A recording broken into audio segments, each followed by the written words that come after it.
I am sorry. Are you okay? Podcast is intended for mature audiences. The views and opinions expressed are those of the panelists and do not reflect in any way those of the podcast partners, sponsors, or affiliates. Enjoy.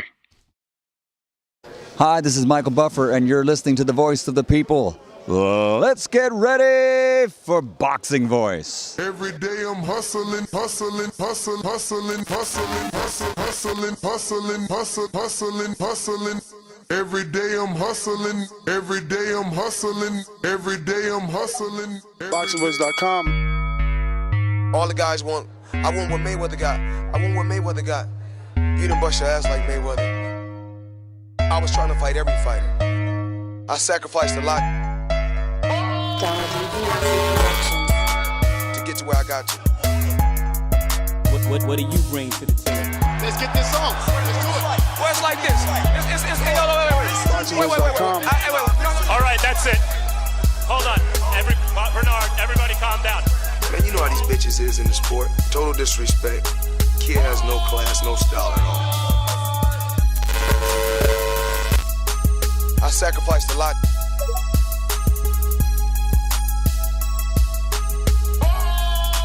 BoxingVoice.com to get to where I got to.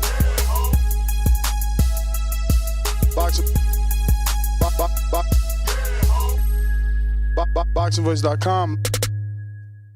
What up, ladies and gentlemen? Welcome back. Welcome back to another edition of the Boxing Voice Radio. I'm your host, Nuster Gibbs, and we're here to discuss Turki Alashik, savior or dictator of boxing, as there has been some news. Jake Paul come out and had some things to say about Turki Alashik blocking him. Gary Jonas and Boxing Scene dropped an article on the potential pay scale for the TKO Boxing League that has to do with Turki Alashik.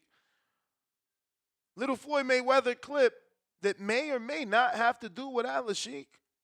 But this is what we're going to be talking about and discussing, whether or not Turki Alashik is the savior of boxing or the dictator of boxing. So if you're interested and you want to call in, feel free. You can call us, obviously, on X Spaces and Discord, our methods of choice for the moment. We're working on getting you that call-in number situated ever since the departure of the beautiful service that was Blog Talk Radio. Till then, we got Discord, we got X Spaces, and we got the live chat, Power Chat here on YouTube.com. So this is what we're going to be talking about. We're looking for some fan participation. We certainly need some callers and opinions on today's topic. But I am gathering those links, putting them in the live chat, and pinning it to the top to make it easily accessible for those that want to call in and voice their opinion. We're going to play some audio here from a few different places and, get things going. Plus, we should have a guest on the show today. If all goes well, we should have Dr. Sylve and Ashton Sylve on the show talking some boxing with us as well. And finding out their next move. Obviously, it's been, reported that they're going to be fighting on Black Prime. So we certainly want to get all that information and make sure that you guys know everything that's going on. But once again, if you're watching this live on YouTube, don't forget to hit the thumbs up button. It's going to help with the visibility of the show. It's going to put this episode in front of boxing fans that don't know we rock out twice a day, 6 times a day, once on Sundays, if we're being serious. That's usually how it works out. But, let's get into it, man. I guess first piece of audio video will be David Benavidez. And this is David. And a quick little audio on his situation. Now, keep in mind, as you can see here, Turki Alashik had already came out and said, I am no longer interested in Bivol Benavidez, and I will not bid on it. I think Bivol knows who has delivered for him and who hasn't. My advice to Bivol, don't be late, because every day something changes. Turki Alashik on Dimitri Bivol's future, and this is David. If they can't work with you, you know what I mean? They're trying to do everything to close you out. If they can't work with you, you know what I mean? They're trying to do everything to close you out. If they can't work.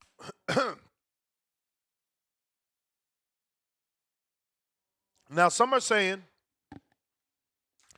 this particular video dropped before David went to see Turki Alashik and had the meeting. Regardless if it was before or after, it's how he felt.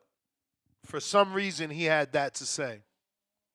Then we got Floyd Money Mayweather, who had this to say, which I don't think it's bad or good. And just, my advice, to the young generation, if you do invest in anything, you have to be able to reach your investment in a certain amount of time. When I say reach your investment, that's why when I invest, I try to invest in my country. I try not to invest in another country because the laws may change. So I know the laws where I live at and where I'm born at.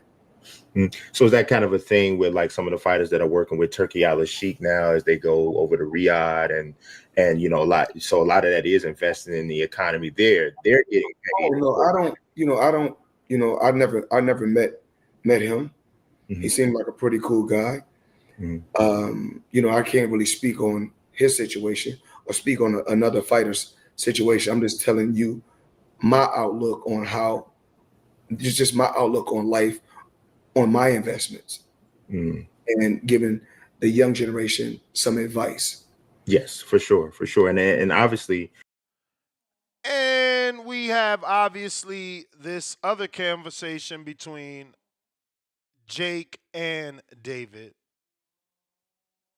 And this is on the Canelo situation that took place with Jake Paul, where he personally had some interactions and feels he was blocked. And that's basically what happened. I can explain like the situation with me. Basically, everything was ready to go, 1 yard line, signed LOI and confidentiality agreement. But basically, Turki hates me, absolutely hates me.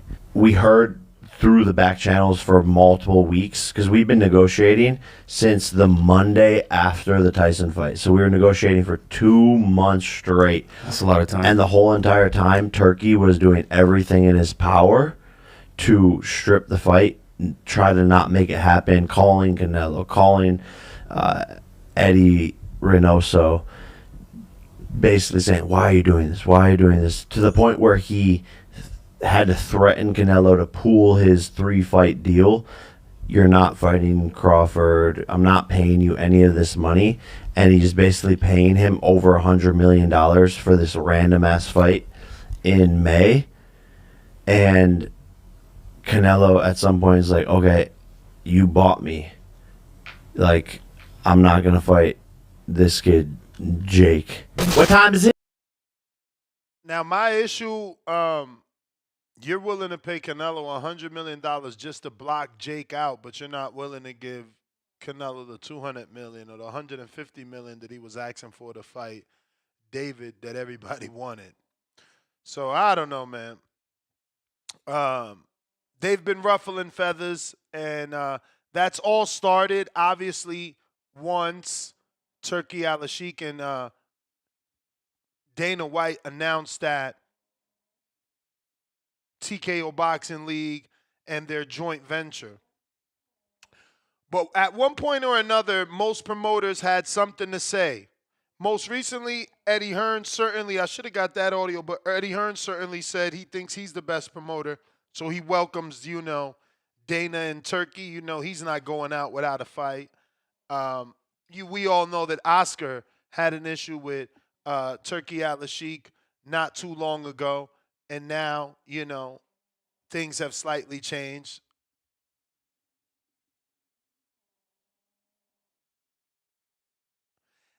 There's been articles left and right. Bad Left Hook specifically wrote articles last year in August where the author was suggesting that placing boxing under the control of only one single wealthy individual like a Turki Alashik could, lead to,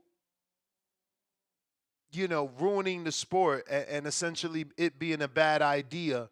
While obviously, such figures such as, Dana White have been successful in UFC, that is not this, right? But there have been people that haven't been happy with, obviously we know Gary Jonas,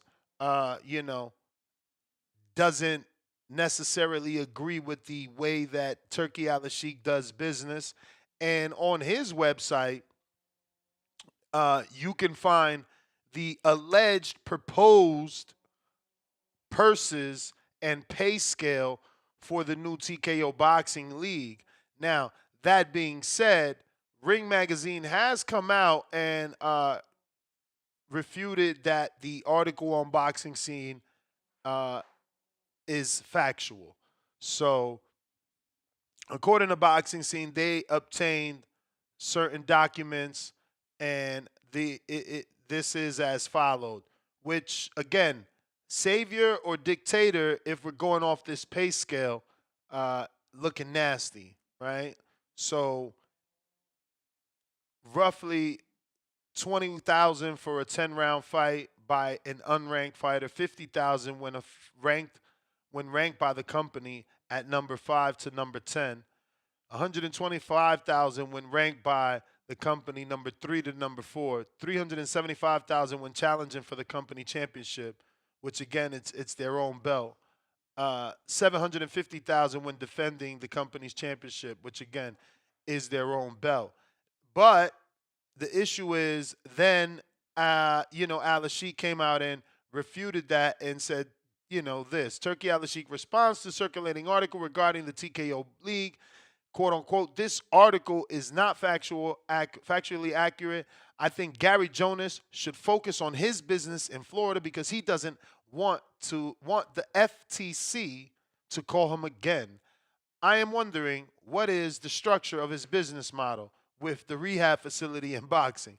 So he's taking shots at Gary Jonas for having the boxing facility and the rehab facility on the same grounds. But we do know that for this year, Gary Jonas and ProBox are on the road. There's no home shows from what I am told. No ProBox Florida home shows. But, yeah, this is what we're talking about. Good or bad, what is Turkey for the sport? Dictator or savior in the eyes of who? How do you interpret everything that's going on?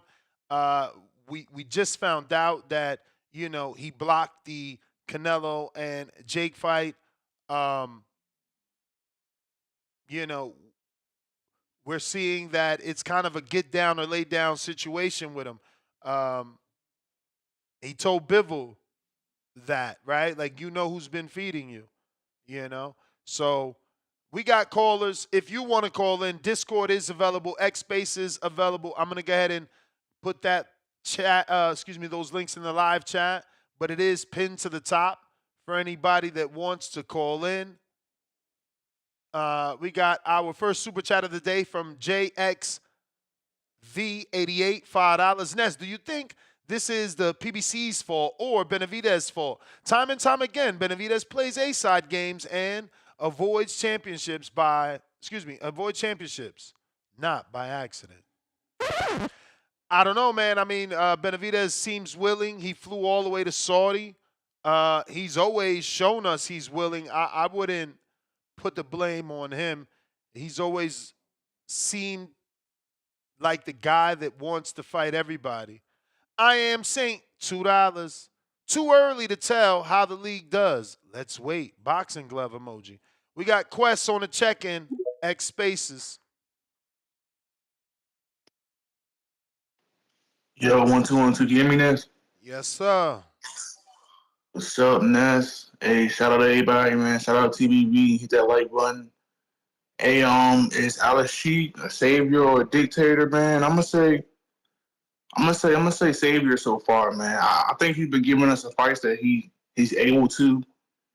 You know, I'm not really.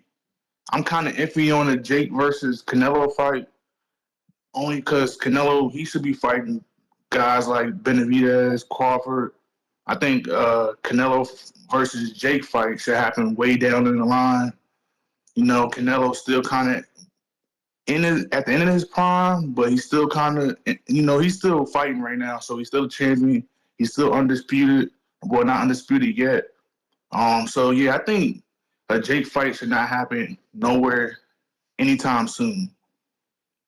So yeah, man. I mean, I don't know how I feel, man. I think Turkey, he has been trying. You know, he's been trying to give us the fights that he's able to. You know, he hasn't really gave us that big one yet, though. But it's kind of hard, man. These boxers not fighting like that no more.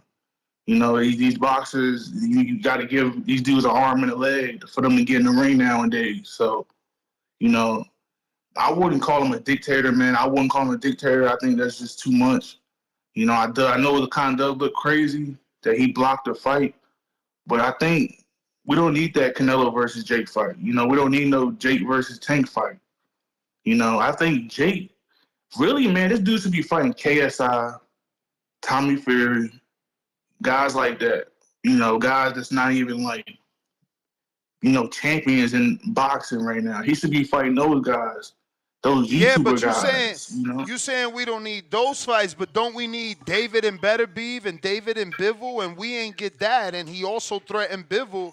You know, when there was rumors of PBC trying to make the fight with David and Bivol, he came out and threatened Bivol, like, bro, you know who's feeding you. Don't bite the hand that's feeding you.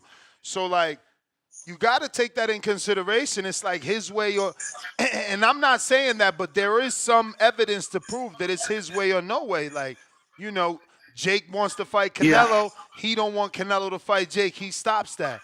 Bivol wants to fight David. Maybe on Amazon Prime is what it was looking like. He don't like that, so he stops that. You know what I'm saying? Like, some of that stuff is there. Yeah. We can't ignore it. Yeah, I get it, man. I get it. You know, Even Tim Tszyu. you gotta Let's not forget the Tim Tszyu fucking situation. Oh, Tim Tszyu. What the fuck was his phrase? Something like, man, I gotta paraphrase it. I don't remember word for word, but basically, same shit he told but Bivol. Like, but oh, Ness, Tim Tszyu think he know too much. let me ask you this though, Ness. Who's been doing better for boxing? Turkey or Jake? Turkey. So yeah, man, I get it. People want to see Jake versus Nello. People want to see Jake versus Tank and all that. I want to see Bivol versus Bivol versus Benavidez. I want to see that fight. But you know, it's just sometimes, you know, you just gotta the money talks, man. Money talks, you know, and if you got the money make a lot of people do things they wouldn't do. You know, so if you got the money is power. So yeah, I just think, man, Turkey, he's trying his best. You know, these boxers, it's hard to get these dudes to fight, man, nowadays. You know, and if these dudes want to fight, you know, it's just hard nowadays, man. It's hard. You know, I'm with Turkey, man. But hey, shout out TBV. Hey, I'm out on this. I gotta get back to work, man. Shout out TBV. You the man, champ. Appreciate the check-in. If you want to call in, Discord is available. X Spaces also available. You can communicate with me in the live chat, the power chat. That's where it's always at. We got Casual Jerry with the $2. Turkey wants boxers to throw it back for Saudi. West, y'all. Member for 5 months on that champ level. Salute. Let me see, man. We ain't played this in a while. Nope, that ain't it. We here with it. The champ is here. The champ is here. The champ is here. We got Ness. What up with the betting show? Lately, we're getting that tomorrow. That's why I'm on the champ level. Let's go, OG. Shout out, TBV. You got it. I mean, I'm pretty sure we did the last 2 weeks. Make sure them notifications on. I am Saint, $5. Anytime a new player is on the scene, they get this outrage. Al faced this, Eddie faced this. We only critique, never celebrate in the moment. Boxing glove emoji. Casual Jerry back with another 5. Dictators give the people what they want first to give you a false sense of security. Then pull the rug from under you. Hitler, Alashik. How dare you? That's so disrespectful, man. That man don't deserve that. Phone lines are open if you want to call in. We're talking Turki Alashik, savior of boxing or dictator. H-Town, what up? What up, Ness? Can you hear me? Straight, yes, sir. H-Town, baby.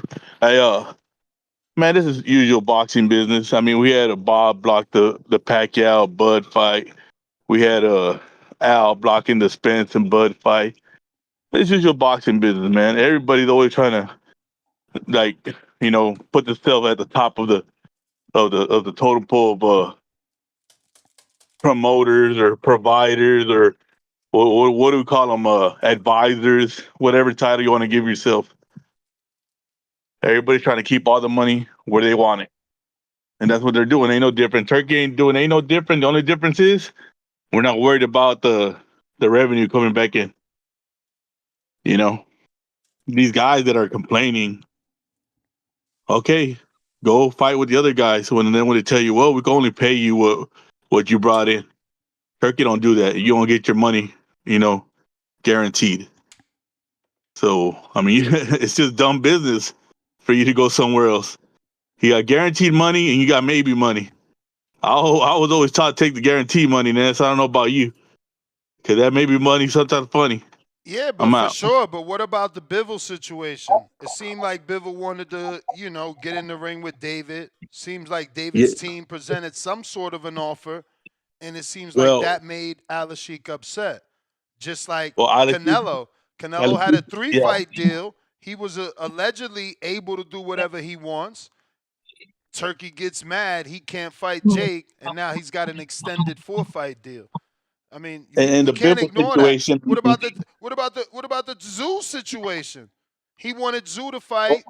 Zoo wanted to fight Fondura, and he said, "Oh, Zoo's basically too smart for his own good." So yeah, because I mean, he wanted Zoo to fight in Saudi, and he didn't want to fight in Saudi. Yeah, and what happened since then? Never any mention of Zoo. So you don't call that a dictator? If I don't do what you say, now you don't fuck with me ever, and I'm cut off. Sounds like a dictator. Ness, where's Boo Boo at? Then he started messing around with the promoters. I don't know where's Boo Boo at. He was here a couple of weeks ago. About a week ago. Exactly. Boo Boo been blackballed out the goddamn sport. Then he started messing with the promoters. Hey, everybody does it, Ness. It's just now there's a new guy doing it, and he's not black, he's not white, he's a different color. So now we're gonna judge him. It is what it is. Get the money or don't get the money, man. And Bivol's been getting his biggest payday. I don't think it's about color. Al was black, Eddie was white, and they got judged and scrutinized equally. Yeah. But how we get every time we hear from any criticizers, like, oh man, they're over there in Saudi. Who wants to go over there? That's them. That's them people. That's their culture. That's this and that. It is about where he's from. If he was American, I doubt he'll be getting this much criticism. It is what it is. Then I'm out. All right. Phone lines are open. Phone lines are open. We are talking boxing here. Turki Alashik, savior of boxing, or the dictator of this great sport we love. De lo mío, Joe Pilot. What up? Yo, you hear me? Yeah. I almost sounded like Lupe Contreras right there. All right, man. Man, I was trying to come in high and you out here making me laugh. Say no more. But man, strike one. Matter of fact, strike one. Turkey signed David and didn't give us the fight we've been asking for. We wanted Canelo versus David. We don't want Bud versus Canelo. I don't want Bud versus Canelo. That was never in the plans. The plans was Turkey to give us the fight Al couldn't give us. That was the whole plan. Now he's giving us Bud Crawford versus Canelo. I don't want that. I'm not trying to see that. I wanted to see David versus Canelo for the 4 straps. That's what I was trying to see. Strike one, right there. Strike two, he robbed my people. Now it's personal. You feel me? He robbed my people. And he only gave one of my peoples a payday. So now, you feel me? Now that's why it's really personal, because at least if you robbed them, but if you giving several people paydays from my peoples, I would be cool with it. But nah, you only gave one person a payday and the one person you robbed them. So now it's personal. You got one more strike. Feel me? Matter of fact, and I don't like you all in my camera with that big ass beard belly, with that oily beard tinted out. I don't even like you, bro. That real talk, Turkey. You funny. You ain't giving me the fight I want. I want to see Canelo versus David. Wasn't that the whole point of you having these unlimited money? Man, we rock with Pro Box. They give upscore people opportunities. They giving no-name Mexicans chances. They giving Starling Castillo from DR a chance. They giving Nicholas Floss a chance. They out here had Robin Merriweather. You know, they giving people opportunities. Turkey, like, what's up? What's up with you? You ain't out here really like fund some of these promoters. Fund some of these promoters so they can maybe throw some more shows. Why ain't you doing that? You can throw a little bit more in these promoters' pockets. Donate some of the money. Donate some bread to these smaller promoters so they can, keep feeding you. Because the thing is, it's like Gary Jonas said, he's going to run out of top name boxes. He's going to run out of boxes, bro. He's going to run them all to the ground. And then what? There's going to be no future. Because right now, how boxing is looking like in America, it's looking ugly, bro. Because Prime is looking like they're not giving out no money. It's only the zone for right now. ESPN is like, we don't know. Like, this is crazy. We need bread for the ground. We need bread for foundation. If you want to really care about boxing, give these promoters some bread, give these guys some funding so they can get some of these prospects, some more shows, more fights, and and they can be a little bit more active, and we can get some of this more popping. You feel me? Sure, sprinkle some money in the bottom too. You feel me? You gotta let some of the crumbs go to the bottom. But yeah, man. But I'm trying to see David and Canelo. I ain't want to see no Bud versus Canelo. And two, you have the funds. Like, Tank has a price. You have the money. You could have gave us Tank versus whoever you wanted. Don't tell me Tank is gonna deny 50 million guaranteed or something crazy. If you really wanted to throw the big fights, you could have made them. You don't want to, and your ego's out of control, bro. You gotta check yourself, Turkey, and stop wearing that tinted beard. I'm out. All right. I don't know if this has to do with the show, but it does have to do with Bivol Benavidez, so here you go. Fight that we like. There's no other fight. Now everybody's talking about Carl Smith. It could happen only for the WBC full title, not for any other thing. It was no more, I would say, interim championship for Benavidez.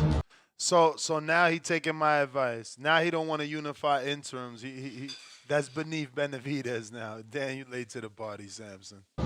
He never took a step aside, and you can send a message to everyone that it will never happen without the full title of WBC. The president, Mauricio Suleiman, say that that's what it be. Was first bid, or you go straight to strip him if he doesn't fight Bivol. Oh, this definitely sound like part of the show. Now they talking about stripping Bivol. They talking about Mauricio and just the WBC. Oh. It certainly has to do with Turki Alashik not wanting to do business. So if you stripping Bivol or you going the WBC route, now we got to go to purse bid, which he mentioned. So there's obviously some friction. Whatever meeting they said they had, that shit did not go well. The interim champion, David Benavidez. Have there been talks for a Bivol fight? No, it was an offer from the other side. We said from Riyadh season. To fight somebody else for a good money wise, but the money by loyalty and the Oh man, so they didn't let David take a payday versus someone else. That's nasty, yo. I'm telling you. You know, we trying to figure out, is Turki the dictator? Is Al the dictator? Is Samson the fucking dictator? These people in boxing don't let these boxers do what they need to do. Loyalty for us is the WBC in this moment. This the only talking about the loyalty for us is the WBC. So that's what they're gonna do. They're gonna go to WBC, Shakur Stevenson strip him route. Instead of fighting for all the belts, we're gonna fight for one belt because we're gonna strip him. That shit's garbage. I'm telling you, they destroying that boy's career. Now I get it. He's making money. He'll have enough money that, when it's all said and done, maybe he don't care. But, when it comes to the achievements, they are fucking up. Now they don't care about the rest of the belts. Their loyalty is to the WBC. I'm loyal to the WBC, the same company that didn't get me the Canelo fight. I'm loyal to the WBC, the same company that didn't mandate the Canelo fight or give me a goddamn mandatory date for the Canelo fight. I mean, this guy is hilarious, bro. David must really be getting money, man. I'm not understanding. He must really be getting the type of money that he just don't give a fuck about nothing, because this don't make any sense. It's horrible, man. It's hard to be a David fan, bro. They're doing us dirty. Big O, what up?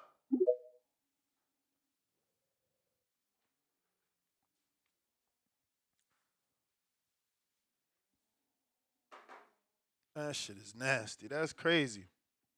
He don't want Undisputed no more. They didn't take an offer from Turki Alashik. Poor David can't even fight in Saudi, bro. That's crazy. How do you not let a dude fight in Saudi and make the most money he's ever made? Like, how do you make that okay? By what? Giving him a bigger split in his next fight on pay-per-view? How do you make that okay? Plus, the kid's only selling 160,000, so he's not even clearing 20 million worth of pay-per-view buys. Big O, you gonna unmute? Salute. What's good with it? What up? What up? My first time calling in. Yeah, man. I have to say, man, I think Turki going with the dictator route. You know what I'm saying? He coming in like everything sweet to start it off. Coming in with the money, and then once he got his foothold in, he gonna drop the bomb, and he gonna show his true colors. Just like you can see with that pay scale. You know what I'm saying? Like, you look at that pay scale, like that's the same way that the UFC fighters are kind of getting paid. You know what I'm saying? And none of the top fighters, they making way more money than that. So I can't see none of the elite fighters in boxing ever accepting no shit like that. You know what I'm saying? So they're going to be having to start from the ground up. And then I'm wondering, like, what type of contracts they going to make these guys sign. Are they going to try to make these guys sign some type of lifetime contract to only deal with them? Or is it going to be, like 3, 4, or 5 year contracts, like it is now with a lot of the other fighters. And also, like, I keep hearing guys saying, man, guys need to fight more, this and that. And I'm assuming you talking about the main fighters in boxing. Like, if you go back and look at history, go look at BoxRec, go look at all the big top name fighters. Most of those guys only fought once or twice a year. I don't care what name it is you pull up. Go look at how often all these big name dudes fought. They wasn't fighting 3-4 times a year. Once they got up to a certain status in boxing, they was only fighting once or twice a year. That's a fact. And I'm talking about all of them. So y'all need to quit with this nonsense like guys back in the day used to be fighting some crazy amount of times because they didn't. You know what I'm saying? And in my opinion, like I keep hearing guys talk about, oh, we're not getting the fights. What the fuck are we talking? Yes, we are getting a lot of the fights that we want to see. The only fights y'all talking about that we're not getting is the GTV fights. Other than that, we getting a lot of the fights that we want to see now. We ain't getting none of the David fights we want. We ain't getting we ain't want Morrell, and we ain't get Canelo. I wanted Morrell. I wanted the Morrell fight. I wanted the Morrell fight. Yeah. You and I Morrell had all the smoke. You and I were part of the 160,000. That's it. Yeah. But the only thing, that's one fight though. That's one fight out of how many fights? David Benavidez versus Canelo. Okay. We ain't get David Callum. We ain't get David Beterbiev. We ain't get David Bivol. I mean, but those opportunities are just now presenting themselves. That's not like something that's been around for like years, where people been calling out these fights. A lot of the fights we've been getting. Champ, let's keep in mind that we wanted David Canelo, and that's not what he don't want to give us that. So we got to move on. No doubt. I agree. But that was the bell player Himalaya. Appreciate you. If you're watching this on YouTube, don't forget to smash that thumbs up button. It's going to help with the visibility. Right now, we are at 238,695. So if you haven't already subscribed, please do so. Big Gucci Nick, Albany, what up? What up, gang? How the audio sound? Chilling. Hold my dick while I pee. Hey. Shout out that J Swift flow, man. That 1920s flow. I was listening to the playback, man. Yo, that bar was weird, man. But yo, he was burning right there before you cut him off, man. Shout out J Swift. Yo, Joe Pilot, nasty for that, man. He said Turkey got that 8-month staged in pregnancy belly, man, with the oily beard. That's nasty. But yo, look, Nash, you can't blame Turkey, man. The only ones that is playing hardball is Al, bro. They such a tough customer. My man Turkey just said fuck him. Look, man, Al's the problem, Ness. You got Tip Bayless casting a hypnosis spell on you, man. Calling Turkey a dictator and shit, man. We always spoke about having everything under one umbrella, you feel me? And we getting so close, man. We can't call it a dictatorship, gang. Come on. But look, I feel like I don't want to say it's necessarily PBC, but look, David Benavidez, Tim Zoo, all these things that are happening to him because of Turkey. Al is still their advisor, man. A lot of shit going on in the background that nobody privy to, man. But Al, he got to play his role as the advisor, man. And he can advise them, yo, don't take this fight. You're gonna make a lot more money in another fight. Da da da. But yeah, man, that's kind of how I look at it. I mean, shit. Normally, I would say H-Town is off a bag, but on his call earlier, H-Town was right, man. He made some good points. Shout out H-Town, man. But look, for the topic, real quick, I saw that full interview, man. Honestly, it wasn't really anything crazy in there. Wasn't really any Easter eggs. Sounded like I was listening to a broken record, man. Listening to him talk about the GGG sparring at 15. But look, I don't want to see that trilogy. I just saw that post that you posted on the Discord chat, man. Samson not about to accept step aside pay for a trilogy, and I agree with him, man. I'm not trying to see a trilogy. I'm tired of that shit. My boy beat him twice, whooped that ass twice. Finally got his belt. Do the Shakur and break up the belts, thinking you gonna force Devin Haney to fight you, and now you fighting for one belt versus motherfuckers that nobody even give a fuck seeing you fight for. You may feel like it's your time, but it's not your Gang. time. I'm gonna tap back in. You know what I'm saying? Like, these dudes that try to go this fucking legal route is weird. Like, you gonna get one belt.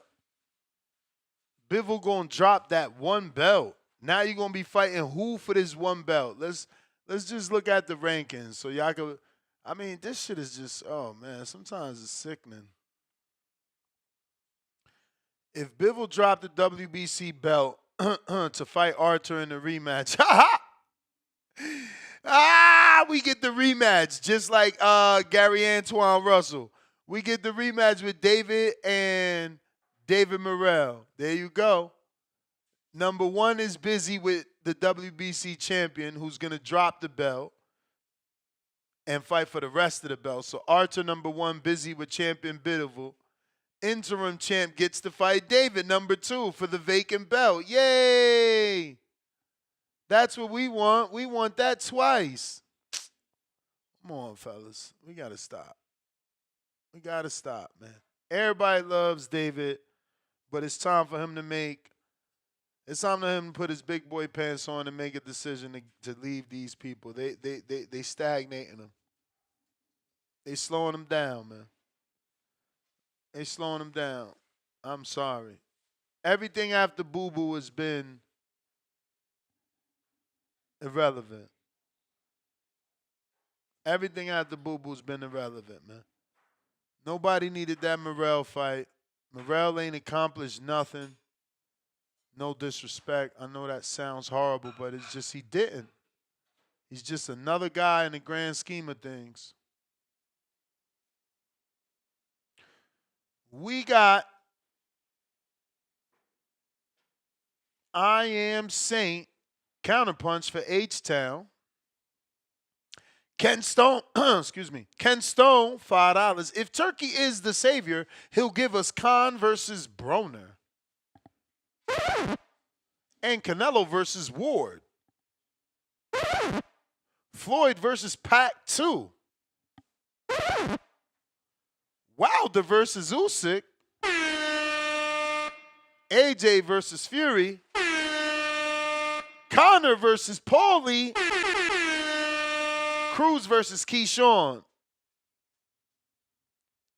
I don't know how I feel about that one. I don't really want that one. Cruz, I don't want Cruz to get a big fight with Keyshawn having done absolutely nothing but beat him in the amateurs when no one's seen it. I didn't go watch that shit. I don't give a fuck about that shit. Show me the fight in the fucking pros, man. I don't like that riding someone else's coattail shit, bro. Nah. I'm going with no Keyshawn and Cruz. Let Cruz step it up and do something on his own merits to demand that fight. Beyond Raw, welcome to the champ level.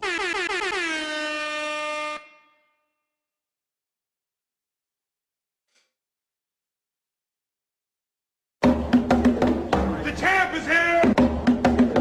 The champ is here! The champ is here! Salute. Appreciate you joining the champ level, my friend. We got I Am Saint back with another 2.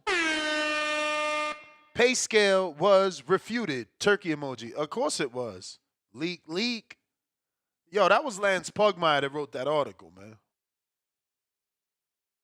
You know what I'm saying? Like, so now Turkey is above. He's God. If he says he said it, he said it. Even though he already did the Bob Arum and said he's lying to actually throw you off the trail. So how do we know he's not lying now when he refuted the pay scale?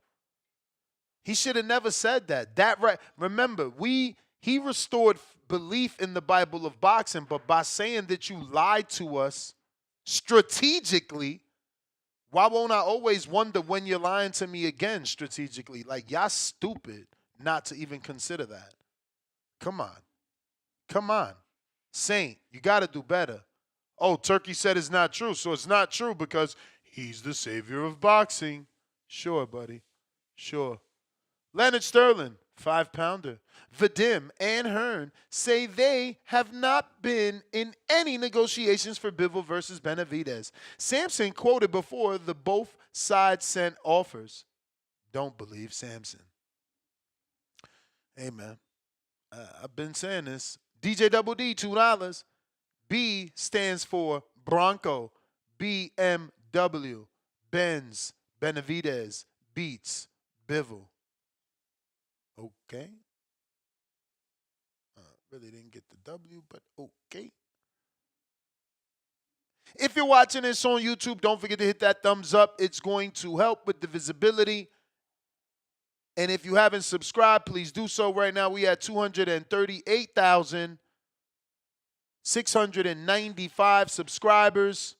We're getting really close to the goal of 239,000. Help me get there. We can do it. H-Town with the counter. What up, Ness? Can you hear me? Yes, I can.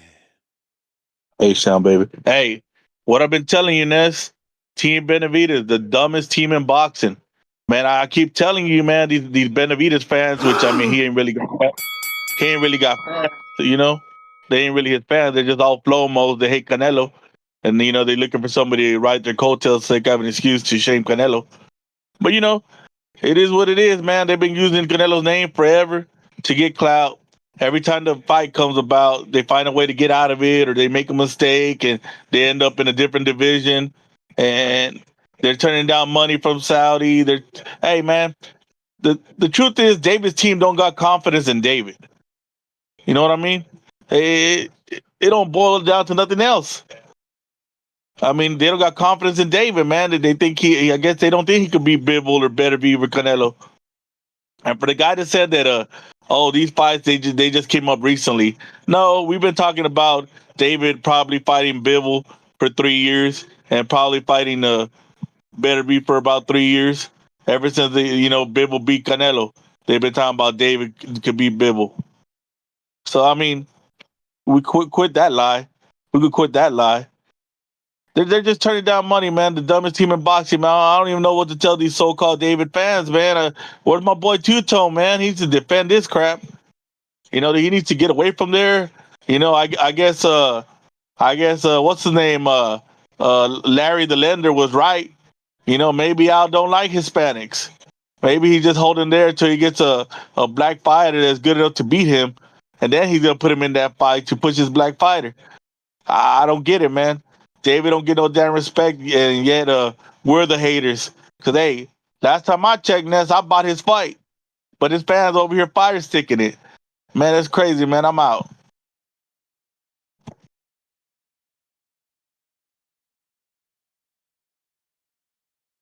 I got El Bandero Negro side texting me as if he couldn't comprehend the poor video. I mean, this is sad. These Benavidez fans, they be down bad, bro. Like, your man said they loyal to the WBC. Your man said they fighting for the WBC. They done fighting for interim titles. They believe in Mauricio Suleiman. They gonna pull the Shakur Stevenson. The same thing that Shakur did to Devin, they gonna try and do to Bivol. What did Turkey already say? Bivol knows who feeding him. He not stupid. What does that mean? That Bivol gonna drop that WBC and your man gonna fight David fucking Morrell for the WBC vacant, or just get elevated because he's already the interim. But again, Benavidez fans don't care, man. They going for the Guinness Book record of how many interim titles can you win. I mean, nasty. Bad girl TKO talking about Ness. You sound like a hypocrite. You were saying Samson is smart. Man, you know how long ago I jumped off the Samson fucking train? I mean, when's the last time you seen Samson on here? Samson don't even like me because I told David to get the fuck from around him.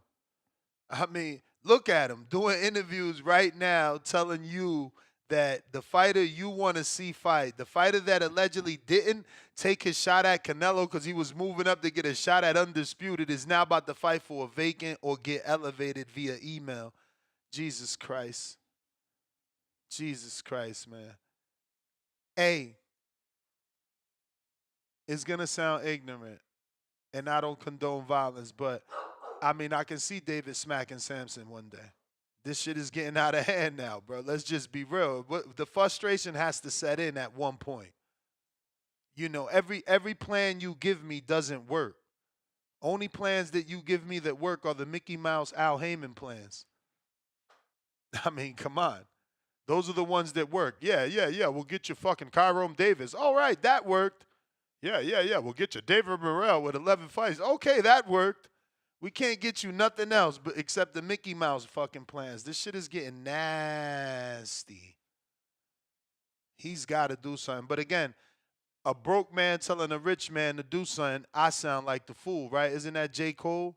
Or was it the dude from Canada, right? You know? It's just our opinions don't matter because we not in a tax bracket, evidently. DC3 $2 told you, Ness, you called me a conspiracy theorist. Well, you were saying specifically Turki Alashik was blocking Tank. I am saying $2. All promoters can be janky, not just Turki. All right, champ. Casual Jerry, $5. Let's talk about Turki Alashik, a darker, deeper criminal link. We got James Benitez.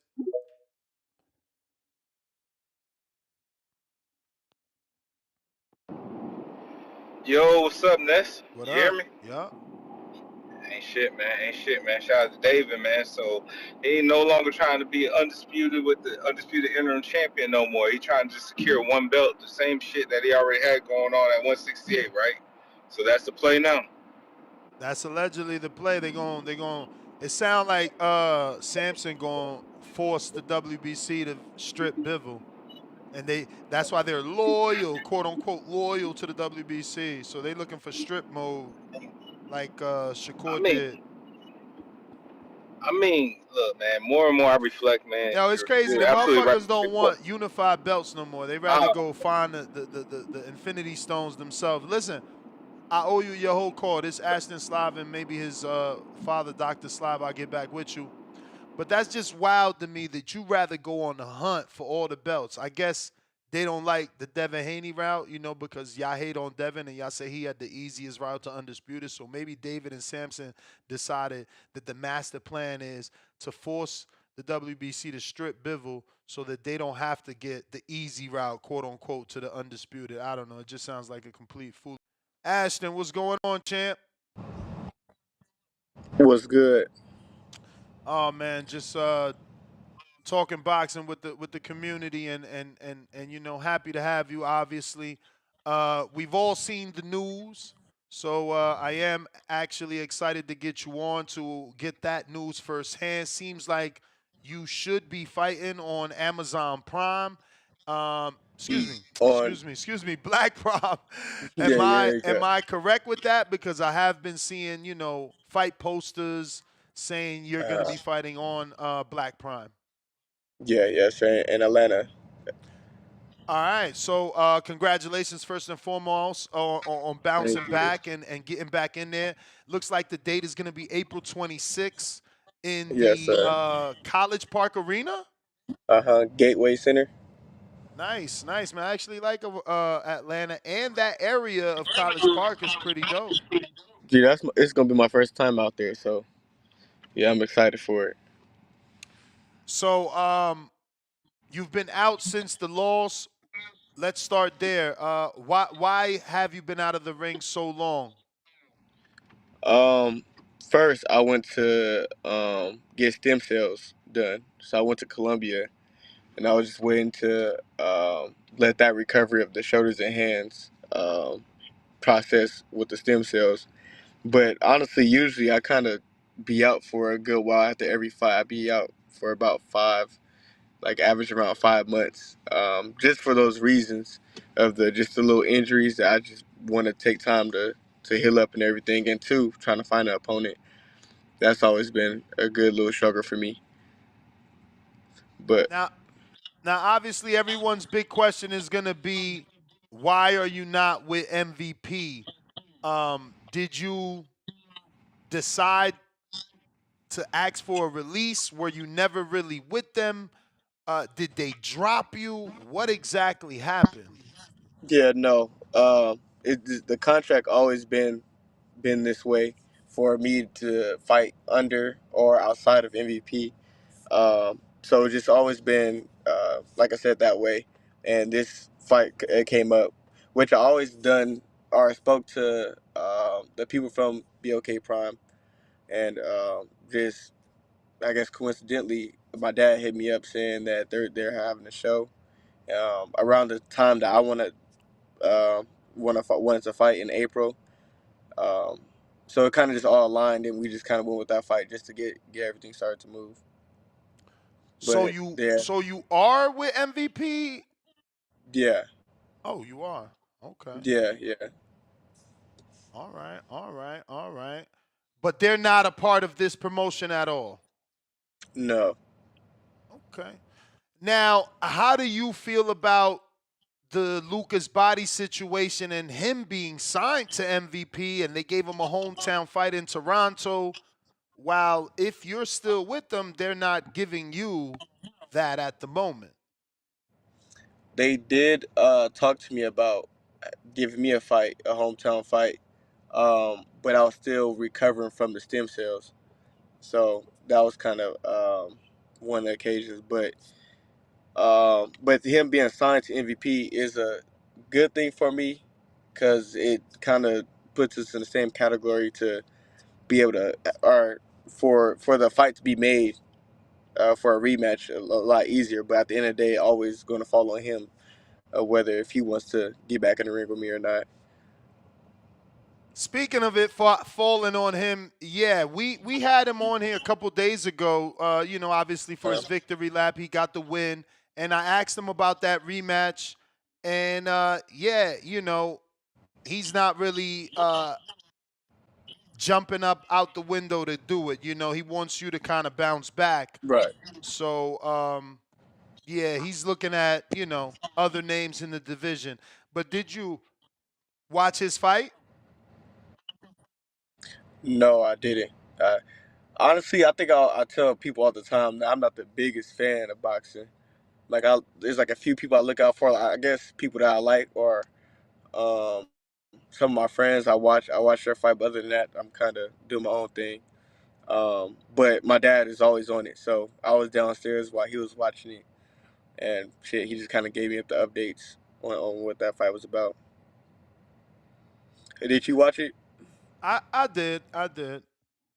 He did How okay. I how mean, was that it? kid was strong. That dude, I want to see that kid back. He's a Sean Gibbons fighter to start with. Anybody that's a Sean Gibbons fighter is usually a good fighter, and he certainly had some pop. He was a Filipino, and then he could take shots well. I think that was what was impressive. Lucas would hit him, and he would just react in a way like, "Oh, you didn't hurt me," and bring it on type. Like he would make expressions like body expressions, facial expressions. Like it was pretty good. Right. Obviously, I'm sure Lucas wanted the knockout in his hometown. That didn't happen, but he won a clean decision. Uh, So first time in Atlanta, yeah. Yeah, it should and be exciting. say again. Go ahead. No, Go no, ahead. you No, go. I just You said it should be exciting. okay? Now, I see your stablemate also signed to MVP. Man, I've had him on here Yeah, so much. Alex. Alex, yeah. Mm-hmm. Yeah.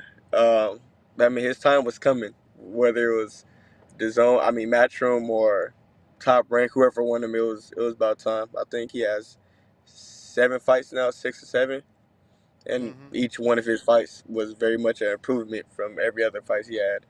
Um, so yeah, I knew time was coming for him. How was it dealing with this situation, man? Because you're still very young. You're only 21, and you suffered that loss on a big stage. how have the fans treated you? You know, I say that because we seen a guy that barely gets mentioned these days, Dominic Brazil. You know, he had to turn off his social media when he lost to Wilder. So, Oh, just I how remember has it him. been for you? Have your fans supported you, or Yeah, for have the sure. haters come out the woodworks? Both, yeah, for sure, both. But I mean, even after, I guess you could say a fight where I had a decision, or it's always gonna be haters coming out of the woodworks. But I morally pay attention to the supporters because at the end of the day, the supporters always gonna say something to you in your face. The haters is just gonna be behind the back tweeting or whatever they're gonna do. So I don't really pay much mind to that. But after a loss, I mean, truly, I mean, it's part of the sport. So never imagine losing, of course. Even in amateurs, I take it to heart whenever I took any type of loss, whether it was robbery or not. Um, but and as well as my fight, it was for sure like a shutout. So it was not like I really did much wrong. Like I just had one slip up. So um, it was not really much in my on my side that I really could dwell on like that. Just next time, just fix that little mistake and shit, we back on top. Now, this promoter that's doing this fight, um, is this the first time he's going to be in the Gateway Center and Arena? I believe so. I believe so. I had never kept up with much of his work. I remember I talked to him when I was 16, I believe, like the first time when I turned pro. Um, we met up. He came to the gym, but I know he did an event with Crawford before, Terrence Crawford. And then I think he was supposed to do something with Devin Haney and Adrian Broner, but I don't know what happened to that because I'm not too much into it. But so now it's he wants to do something with me. Now, did you have any say so on the card, or are you just solely been, acquired to do the main event? Because it's a pretty stacked card from what BoxRec's showing. You guys got a lot of fights. Yeah, I don't even know. I don't even know nothing much about the car. I know my dad said he was gonna put do something with that. But morally, I just been focused on the fight. Like it's been for me, it's been busy like crazy. So In terms of what exactly? How busy um, doing what? busy with, I mean, training, of course, got 2, sometimes 3 days, 3 days. And then I did this acting gig, so I did a little bit of that at the beginning of camp. So it was before I started to the beginning of camp, I had a bit of acting role, um, and then just take care of my kid too. So yeah. All right. Well, excuse me. As always, we got a couple questions from the people, so I will go to those. First one is from James Valdez in San Antonio, Texas. He says, losses are hard to overcome. How were you able to get through it? We kind of went over that right now with the question you asked, but pretty similar with the support of mine. I think growing up with the mentality that I have and that my dad trickled down to me and my family, just family over everything. So if anything outside of that, whatever happens, happens. I live by everything happens for a reason. So I think just believing in God is really what drove me onto overcoming that. We got Donald from Baton Rouge. Would you work with KSI or with the PBC now? Um, KSI, I mean, opportunities depend on what it is, but for sure, PBC. I like what they've been doing, especially with they were Amazon, right? Amazon Prime. Mm-hmm. Yeah, I've been liking what they've been doing recently. It's been fire.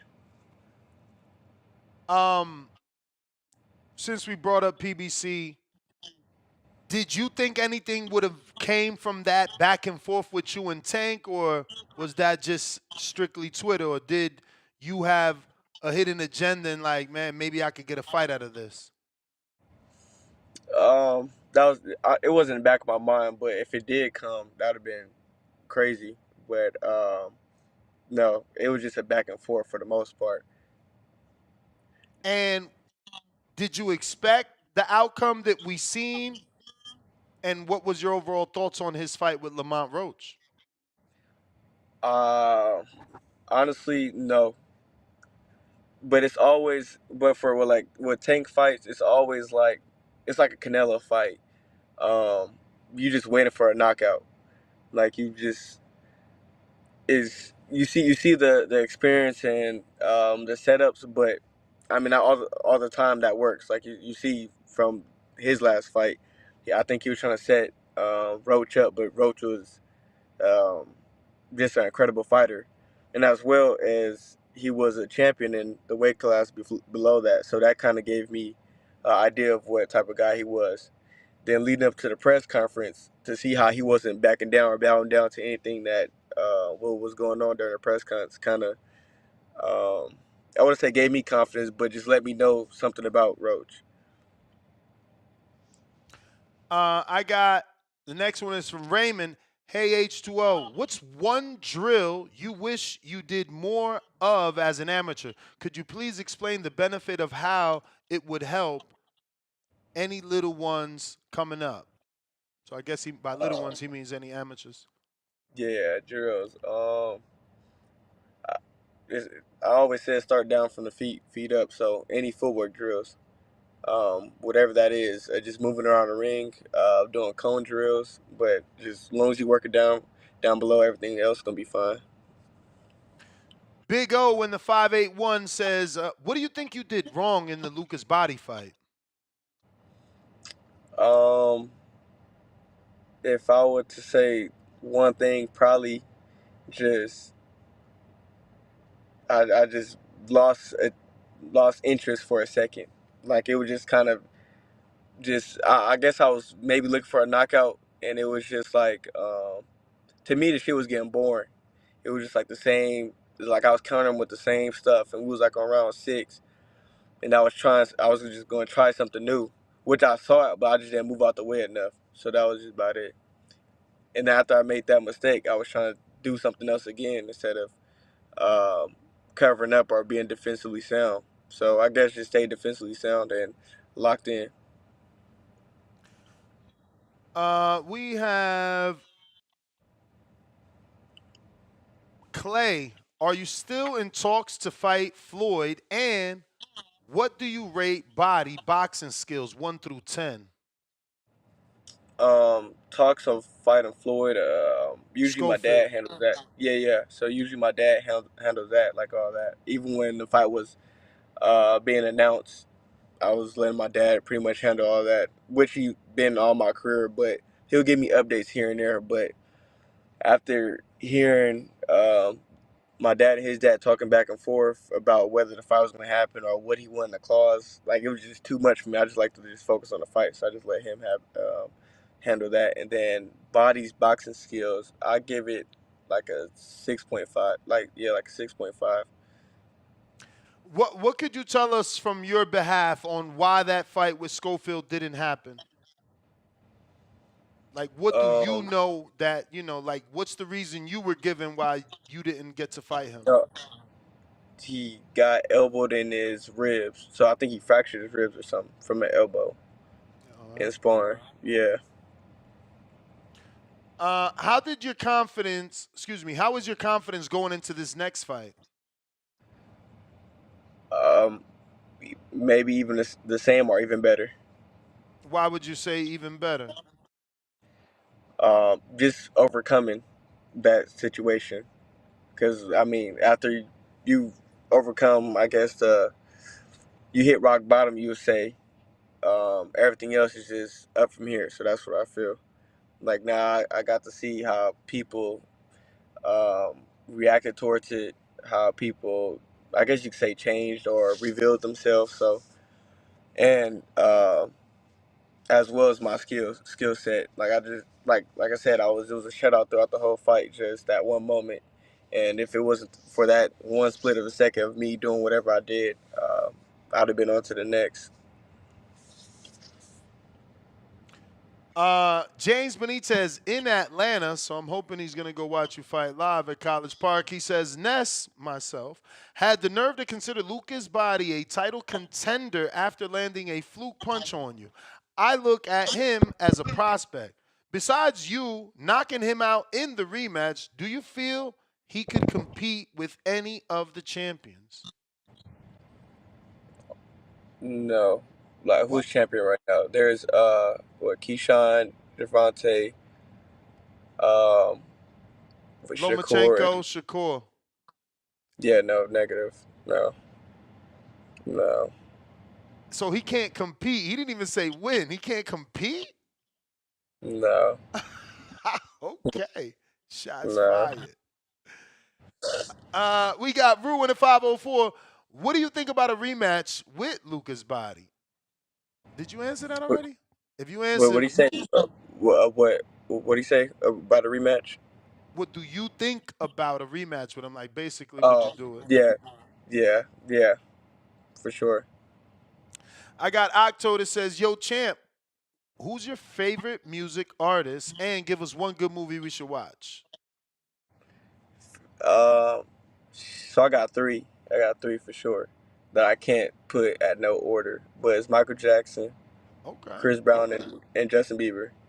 Those my three. Top And favorite then artist? All yeah, R&B? honestly, like five, um, cause I do listen to Donnell Jones. I like him a lot. Like he just Whoa, that's my guy, Donnell Jones. But all yeah, R&B? pretty much rap. I mean, it goes down a list, but Donnell Jones, and then I gotta put R. Kelly. Like I just like even a little residual challenge, like through the phone, through the jail call, it's just too crazy. But if we go on rap, I got Lil Wayne up there. I low key got Drake up there. Drake is fire. Damn, who else? Um, rap. Because to me, rap is like damn near be all the same. Like who just stands out to me is Lil Wayne. Lil Wayne for real. But and what he said, what movie? Like what favorite movie Yeah, of mine? like a good movie to recommend. You recommend people to watch. Damn. All About the Benjamins. Okay. Yeah, all about the. Yeah. We got a few more. We'll get you up out of here. Looks like next up is Ali and Dago. Ashton, who are your top 3 favorite fighters of all time? Floyd number one. I grew up just grew up on Floyd. Roy Jones Jr. He too cold. Um,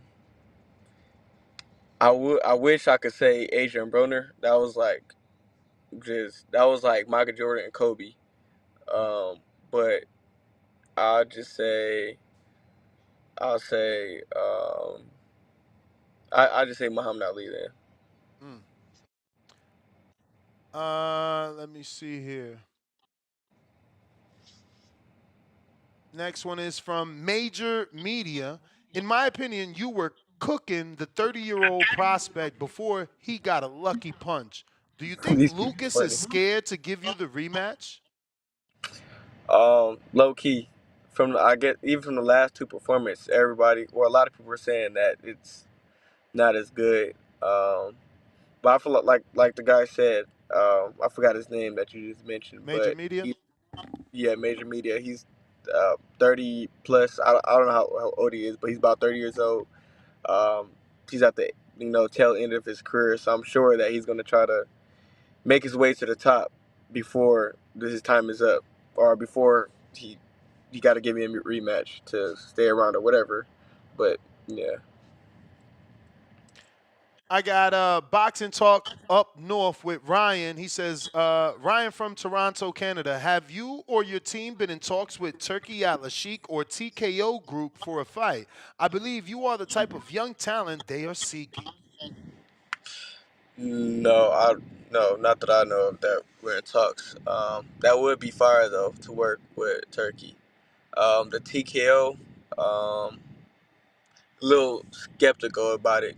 No, well, for me it is, but for definitely for other fighters, I feel like more like B side fighters. I feel like definitely they should. have interest in TKO. Cliff in Connecticut, I believe you defeat Lucas Body 9 times out of 10. I'm sure you believe the same. Do you want to Correct. prove it to him and the world, or are you okay with moving forward without avenging that fight?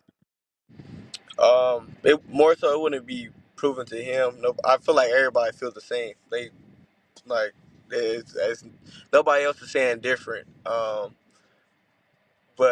the only thing about just having a rematch with that fight is just so I could look back. Well, for me, it's just I guess you could say where I'm from. Like it's just never a time in Long Beach where anybody fights somebody in on the streets and they don't want to get it back. Like it's just internally in me that I just want to get that get back. Talk Trends says, do you feel you have been betrayed by Jake Paul for signing Lucas Body? Um, not totally. We'll see from here on out how everything works out. But betrayal, no. I mean, at the end of it, like people say, it's always a business. So, whatever's the best business move is that's what we're going about. We got Jay. Why didn't the kid Austin fight happen? You answered that he got a bruised rib or a fractured rib. Yeah. And we got Dom that says, what's up, H2O? Dom from the Bay Area. What headgear do you personally like to use for sparring specifically?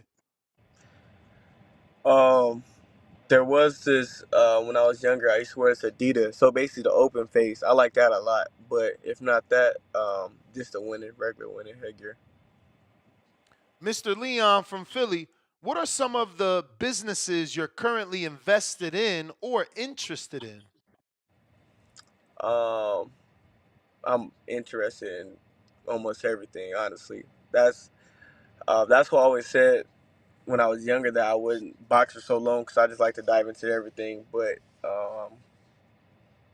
definitely some food chains. I would definitely dive into something like that. Like I'm just a foodie, that's for sure. Which one? If you had your pick of a chain, a franchise to be a part of, or Yeah, I'll say low key. I'll say McDonald's, but my McDonald's probably be all day breakfast though. I, you I love changing the me that. rules. Yeah. I love me some McDonald's breakfast. If not that, Wingstop. It's shit.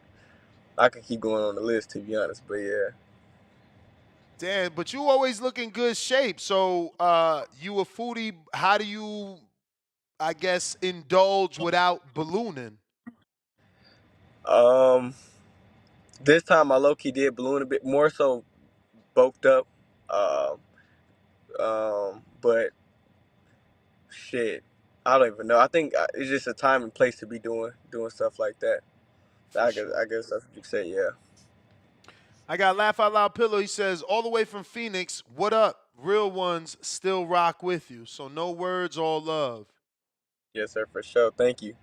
Chad in Canada, talk to us about your diet. Who handles your planning and preparation? Any advice for up and coming fighters about dieting? Dieting is for sure a big part of it. You could definitely. I mean, a lot. I bet a lot of people feel the difference in what they eat and when they go do like a workout or just how they handle about their day. What you put in your systems for sure. The dietitian I use, his is Long Beach Nutrition, and he for sure helped me out with 3 of my fights, and definitely felt great. But one of the things he did tell me was like, your body's like a car, and if you put the wrong, just anything, if you don't change your oil, if you don't get maintenance on it, just look at your body as a car. All right, man. So we are about a month out, a month and 6 days out. The fight will be taking place at 2330 Convention Center, Concourse, College Park, Georgia. That's 337 is your zip code at the Gateway Center Arena in College Park. For more ticket information, you can visit Ticketmaster.com. Ashton, give them your social media for anybody crazy enough not to be following you can do so. And we thank you, obviously, for coming on. Love to get you back on for the victory lap and even maybe a little closer to fight week. Yes, sir. Definitely for sure when fight week get closer. But Instagram, all my tags is Ashton Sylve H2O. Ashton Sylve H2O. All right, champ. Appreciate you, man. Thank you for joining us. Nah, much love. All right. There you have it, ladies and gentlemen. Prospect, contender, Ashton Sylve bouncing back, taking that L, like we want him to, right? Shout out to Black Prime, man. I wish that Black Prime wasn't always used as leverage. As you can see, even he heard of the Devin Haney and Adrian Broner fight that was supposed to take place on Black Prime. We heard that Wilder was supposed to fight Curtis Harper on Black Prime. We know that Terrence had a fight on Black Prime. There's always someone rumored to be on Black Prime, and they're always being used as leverage, right? Like these fighters will use their offers with Black Prime to get an even better offer with someone else. Don't really understand why Sylve isn't in on an MVP promotions, card. Must be a money thing. I am actually checking how many people put in a question for his dad, and then I want to actually text his dad and see is he still coming on, or did I misunderstand and it was only always the son? But I thought maybe having the dad would have been a good, way to talk about the business and whether or not things went in the way they expected with that business. But again, if you are a member or a Patreon, don't forget to always check the community page and post so that you can drop your respected questions for whoever we interview. James, I owed you a whole call, right? Was it James? I'm pretty sure. Damn, I can't even find Ashton's followers. Yo, Ness, you hear me? Yes. Yeah, that was a pretty good interview, man. That was a pretty good. But like I told you the other week, man, when you was just go ahead and just making Lucas Body have his head in the air and all this other shit and everything, he can't compete with the top lightweights, bro. I'm glad that Ashton spoke the truth on it, and I hope that he does get his get back. That nigga Cliff, man, I can't believe he asked that question, man. Like a nigga gonna feel like he just want to move on and be like, nah, I'm gonna leave that shit behind me, man. That nigga got clipped. That was like that was like Lucas Body got credit for like the flukiest punch. He got credit for damn near the KO of the year. Of course, Ashton want to get that shit back. Like he'll be a fool not to. And I think Ashton, after he bounced back from this, he's showing a new level of discipline going forward. He might really be a real threat and a real up and comer in 135 division the next year and a half. Which 135 it seems like it's about to lose some names and everything, especially with Tank wanting to retire. Shakur desperate for a fight, willing to move up or try to bring some people down. And Keyshawn's a big motherfucker, so I don't think he's going to be at 135 that long. So it might be a new face as a new champion at 135. But back to this dictatorship. Me and Tip been telling y'all niggas for the longest, man, that Turk is bad, is terrible for boxing. He came on the scene saying he's about to die. Nigga ain't died yet. Nigga ain't sick no more. He's healthy as well. He openly lied to us about fights being made and the business he's doing. Just to say that's a business tactic. He also wants to make Saudi Arabia the new mecca of boxing and everything like that. That's another thing bad for the sport. He also seen these pay scales and everything. He want to say that's fake news. When have we ever seen Lance Pugmire really put some bullshit out in the community in the boxing world as fake news? Never. So with that being said, y'all keep on twerking for the Turk and doing whatever Turk says and believe that's the gospel. But I know he's full of shit, and I've been seeing that for a while, as I'm for a mile away.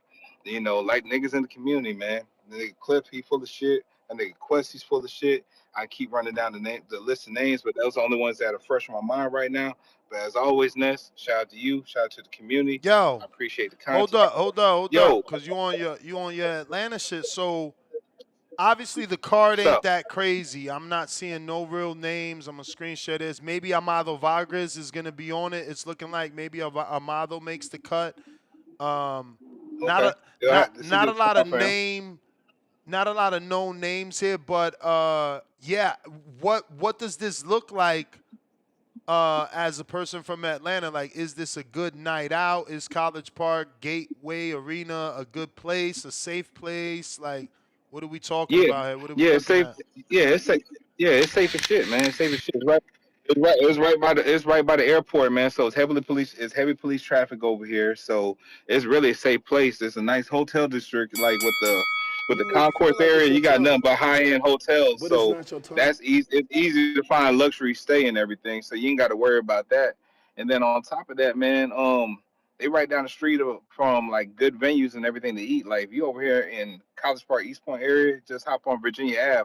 On the good side of Virginia Ave, where he's gonna be on the shit, you can go to a place like Party of Five, Buttermilk Biscuit. You know, you go to Cliche. You can go to a couple of spots over here, man, and it's a nice little vibe.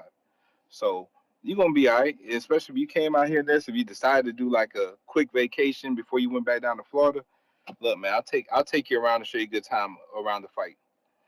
And again, as always, man, shout out to you. Shout out to the community as always. I'll catch you later, man. Peace. Oh yeah, Uh-huh. Ness. Last thing before I go, you know you still on some bullshit though, man. That Justin Bieber shit, man. You had to check him on I that, man. had to You shouldn't have ask let him that shit. again what album because I don't know what you're talking about. That album that got the song "I'm Sorry" that was one of the best albums ever created for R&B. You was bumping that shit. Fuck yeah. You was bumping that shit. Hey, I'll catch you later, my G. Hey I'll holler man, at you, bro. peace, Peace. man, peace.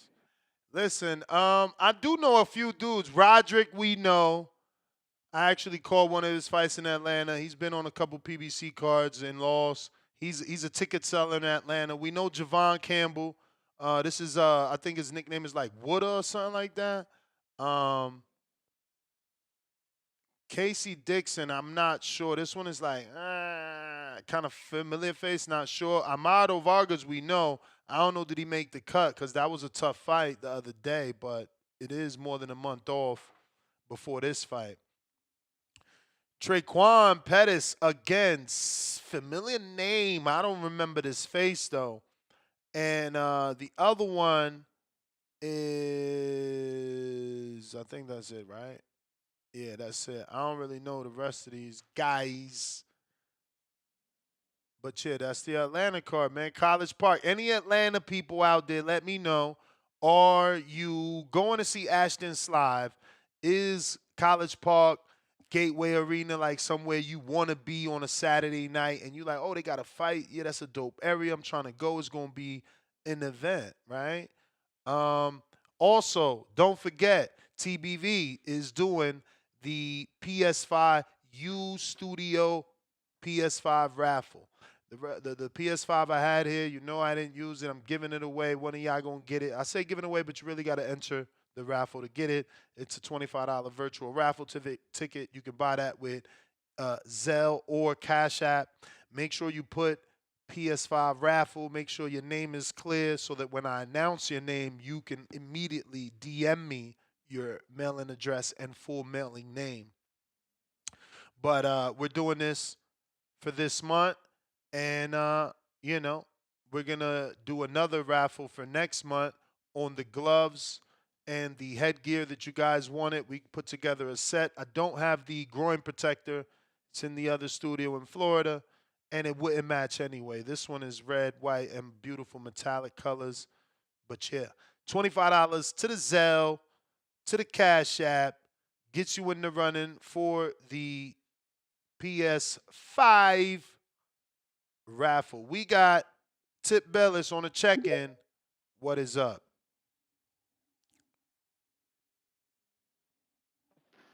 Yo. Yo. Yeah, man. Ness. Again, man. You gotta stop this when it comes to Samson and David, bro. You gotta stop this. You was just Hold on, champ. Hold on. Just hold that thought for one moment. Just one. Fight that we like. There's no other fight. Now everybody's talking about Carl Smith. It could happen only for the WBC full title, not for full title. The one that Bivol. Who did he say? He's there. only for the WBC full title, but that's the one that Bivol got. But just keep listening, because I think that you and guys like Brandon Lenz have hard hearing because of your PBC bias. Any other thing. It was no more, I will say, interim championship for Benavidez. He never took a step aside, and you can send a message to everyone that it will never happen without the full title of WBC. The president, Mauricio Suleiman, say that will be was first a first bid, or you go straight to strip him if he doesn't fight Bivol. So he doing the Shakur Stevenson round. Remember, I'll just refresh your memory. Remember Shakur wanted to fight Bro, Devin? Remember you Shakur, was just shaming the man. hold on. Remember Shakur wanted to fight Devin, and Devin was like, cool, we could fight. Here's 25% for undisputed. And he's like, chill, I don't want 25% for all the belts. I'd rather take 35% for one belt. That's what David and Samson are now doing. I don't know if this is two different. No. He's telling you clearly. You're not going to do this. Finish listening. You're not going to do this. Champion David Benavidez. Have there been talks for a Bivol fight? No, it was an offer from the other side. We say from Riyadh season. To fight somebody else for a good money wise. So essentially, he's also telling you that there was an offer for Benavidez to fight with Riyadh from Riyadh season to fight somebody else, someone else for good money, and they also said no to that. They also said no to that. So that's not what we want. No, of course it's not what you want, but think about what's going on. We want that fight. Just hear me out. Think about what's going on. Man. Think about what's going on, y'all. So Turki Alashik says, yo, David, come have this meeting with me. Now we having this meeting. It's like, look, David, I know you want to fight the winner. Bro, Bivol gave him Benavidez gave him a shot at the rematch, so Bivol wants to honor him and give him a shot at the rematch. Let me put you on the fuck out of here. Hold on, champ. Hold on. Let me put you on the undercard. Let me put you on the undercard, and now you get to fight the winner, because the winner will be free contractually. Contractually, the winner will be free. So Samson comes out. Samson comes out and says, "Nah, we ain't fighting no more interim titles. Meanwhile, you've been fighting interims all your fucking life. We ain't fighting no more interim titles. We ain't fighting no more interim titles. And guess what? Now we about to fuck up the other side. We gonna fuck up our relationship with the other side, and we gonna ask Mauricio to strip Bivol. Come on, man. Bro, you was just time out. So you was just shaming the man for leaving 168 pounds and not sitting there waiting for the WBC to strip Canelo. But now you gonna shame him because that's what he doing when he going to 175. It's funny you want to strip Bivol. You want to strip Bivol, but you wouldn't strip Canelo.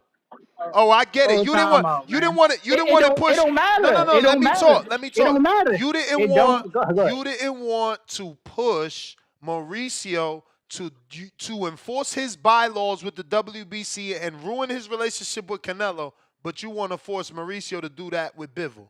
I see the strategic play, because you knew Mauricio wouldn't do it because Canelo is bigger than David. Come on, bro. Y'all, come on, bro. Y'all nasty with this shit, man. Ain't no nasty work, man. Nah, man. He's kicking Mauricio. All them, they doing the right thing. Strip them niggas, man. We don't need to see a third fight, bro. Go to Shakur route. Go to Shakur route. You want a vacant belt. You want another vacant belt. There is no Shakur route. There is no Shakur route in this instance. Hey, yo, David. Stop throwing that shit out there. How many times did David Benavidez fight for a vacant belt? Please inform us. I got a question. What fight did Devin Haney throw in front of Shakur? None. What fight did Top Rank throw in front of Shakur? Oh, none, right? But here it is. You got Turki Alashik throwing the Turki Alashik. Cut it out, bro. It was different contracts. Remember, Haney had already defended undisputed, so he didn't owe anybody a fight. He did contractually everything he had to do. He fought George twice, and he fought Loma, which is what Top Rank had. I asked you, what fighter did they throw in front of Shakur? You can't give me a fighter because they never threw a fighter in front of Shakur. But here it is. You out here twerking for the Turk. You out here twerking for the Turk as usual, man. They throwing fighters in front of David Benavidez. We don't give a fuck about the fighter that you trying to offer up. We want Bivol, and that's it, man. That's it. That's what we came up here for. We came to fight for a title. If you're not gonna let your boy fight for a title, all right, strip his ass, man. Do what you said they should have did to Canelo. It don't matter. You want to stand on that principle? That's what we gonna stand on, then, bro. Come on now. Yeah, straight up. And there's not even a reason. We don't even want to see a third fight. Ain't nobody calling for a third fight between these two Russians, bro. No one. No one in the fucking world is calling for a third fight right now. The second fight wasn't even as intriguing as the first fight. Like, come on, bro. Like, cut this shit out. We don't want to see that shit, man. That's why we out here calling for fucking Cullen Smith. We'd rather see that. Because they over there wasting our time with this bullshit ass trilogy that we don't give a fuck about. Keep that shit over there in Riyadh, man. Don't care about that fucking fight, bro. Respectfully, man. Respectfully. And shout out to my boy Floyd Joy, man. He seen it all, just like I seen it, man. You know what I'm saying? Dudes need to make money in their own country, bro. You know what I'm saying? Stay over there, because you don't know what the fuck you doing over here. You just out here wasting money in these streets. You know what I'm saying? But it's all good. You think Dana White gonna help you? All right, man. Just watch that TKO bullshit fold. You know what I'm saying? Hey, man, Ness, you out here just try to tripping, be man. equal, man. Try to be equal, man. Try to be equal, bro. I'm being equal. Try to Definitely be being equal. Shout out to Samson, man. You owe Samson an apology because he doing all the right moves for Dave. You gonna see in the long run. You gonna see. Yo, if you don't get the fuck out of here, man, this dude terrible. Troll of the year. Troll of the year. Troll of the year. Look, we getting all the PBC defenders coming out the woodworks, man. They dusting off the mics.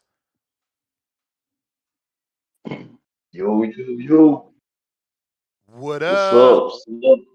What's up? Yeah. Ness, you just hate the PBC. You don't give a fuck about This a show good not fight. even titled PBC, champ. This show But I'm literally just saying, I'm it's listening literally to the last titled couple Turki songs. Alashik, the savior or the dictator. Like, what are we talking about? He is nothing. He is now one. He definitely ain't no savior. He want to be a dictator, but he can get the damn brakes put on him. He ain't even spending his own money. Look like And he these niggas out here dictating. acting. Look like he dictating because he ain't giving David the fight he want. None of them. Well, David don't work. David just did almost a 20 million damn gate. Y'all believe that? He did close to 20 million gate. And Yeah. he did. He did. Look it up. He Look it did. up. You He did lying. all, they did You almost lying. he did You over 10 lying. million. You I lying. bet you did You about lying. 15 million. You lying. And check You this out. lying. But You listen, lying. check this It out. was Check only this out, man. 12,000 people there, man. Won't you stop your lies, man? Stop the shit. But check this out. David he did more pay-per-views than they did in both of their fights, even if he didn't do nothing but 160,000. Man, David there you got go lying again. David is the baseline. This is what it boiled Is down your to. call gonna be full of Turkey out of the conspiracy sheet. theories and Turkey out of the assumptions? sheet Lord is have fucking mercy. up he fucking up Bivol's career. He fucked up goddamn a lot of You guys' mean career. Samson Them fucking guys up going David over. career? You Look mean what he just Samson? did to the dude that lost to Parker. So you talking about Called him and Samson, right? he fucking up his career. He fucked up Jared Anderson. He just fucking up these guys' career. Is you He talking ain't giving about? these dudes. Is you talking He about? ain't nothing, man. Is you talking about Samson fucking up David's career?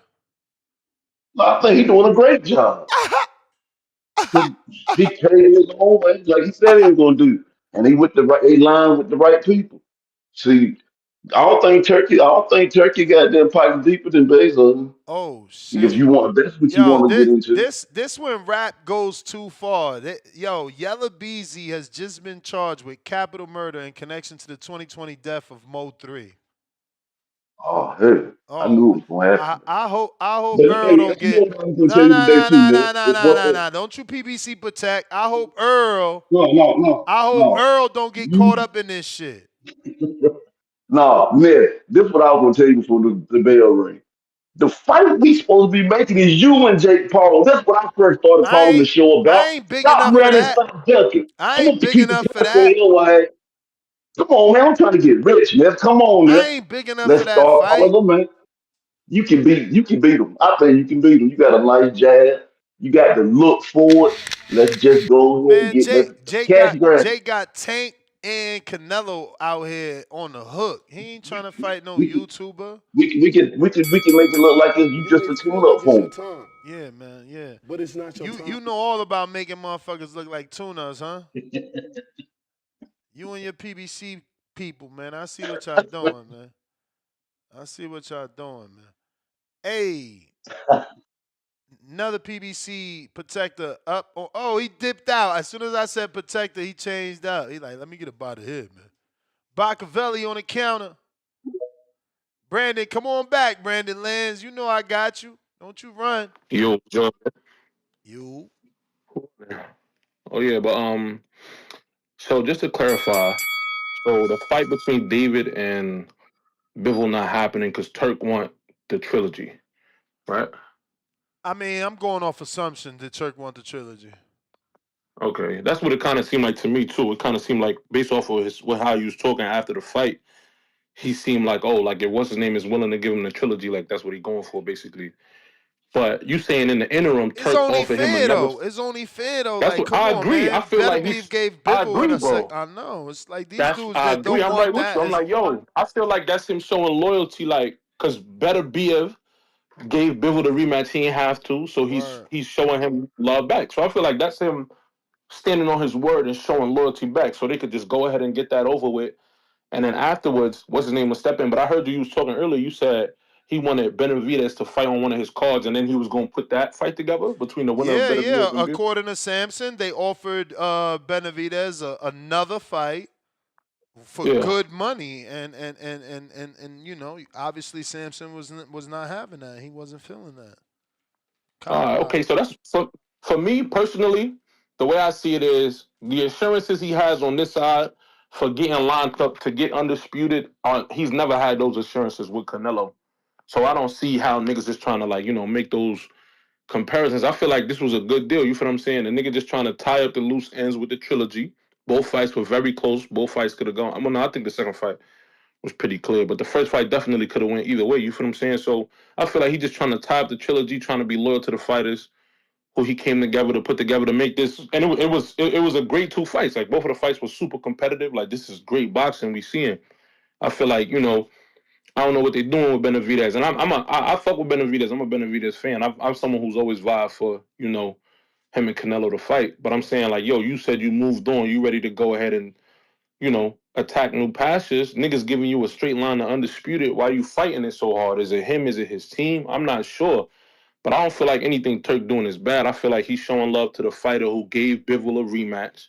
So he just doing what's fair. Like, and then he gonna line you up either way, bro. You know what I'm saying? Line your pockets, give you a nice little fight, and then get you in there. I don't see the issue with it personally. You feel what I'm saying? I don't see how niggas is trying to turn this into some, something else. But, these fighters is their own careers. They're gonna do what they think is best for them. I do feel like, right now, I do feel like, Benavidez's career has been, strung along for a long time. These could have all been title defenses. He could have been, a champion by now, defending his title numerous times, building his legacy, building a road to the Hall of Fame. But, God willing, he sorted out. But I don't think it's a Turk issue. I just feel like, we should have took that. You know what I'm But saying? that's the But, yeah, thing. bro. The game is so fucked up that you got Benavidez out here. Like that's why I'm not in the field no more because it's just a bunch of clowns out there. You got Benavidez saying he a 3-time champion.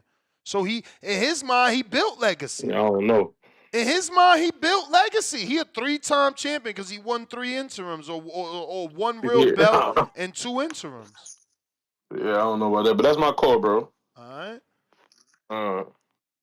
These dudes. I mean, bro, you can't tell Benavidez nothing, just like they couldn't tell Tank nothing. You know what I'm saying? Tank won whatever regular belts he won whenever he won them, and they was calling him a 3-division champ or a 4-division champ or whatever the fuck they was calling him. And it's like you telling me I'm not building legacy, but when I get introduced, they saying I'm a 3-division champ. My legacy's there. You telling me I ain't got no legacy and I need to do more, but every time I look, I'm on a pound-for-pound list. I mean, I don't know, man. The game is fucked up. Let me see if Brandon really ducking. He dipped out. Oh, he back. What up, yo? What's really good? Can you hear me? Hey, finally we hear you, man. What up? I don't want to be interrupted. I don't want to be interrupted. I don't want to be interrupted here because I know how this is going. I don't want to be interrupted at all. So let's follow this timeline here. David Benavidez move up from 168 with the promise from the WBC, you will get a shot at the 175 belt. Okay, he moves up.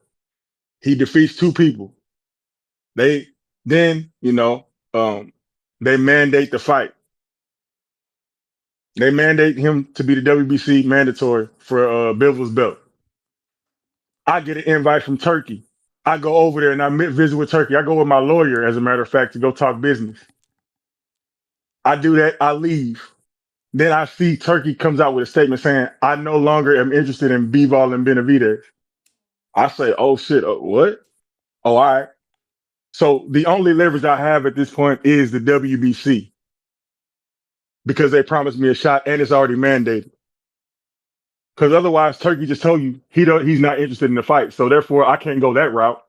So the only leverage I got is going through the WBC. I'm sorry, Brandon. Brandon, I'm not meaning to ruin it and interrupt. But you just did. Because I have to or I'll forget. We got to understand. What do you mean only leverage? Why not just go with the plan? We offering you a fight potentially on the undercard for. That's not the plan. I left 168 with a promise from the WBC. I will get a shot at the 175 belt this year. Literally. Yeah, but Brandon. The only difference between now and 68 was that there was no deadline to strip Canelo. For sure. In this situation, there's already an order for the fight. No, and it's been ordered. They got 30 days. Champ, look, I ain't even ring no bell. I'm trying to just talk to you, champ. That's cool, but again, we just seen this happen a year ago with Devin and Shakur. Is that really what you want for David? You want what do you mean? I want a shot at the belt.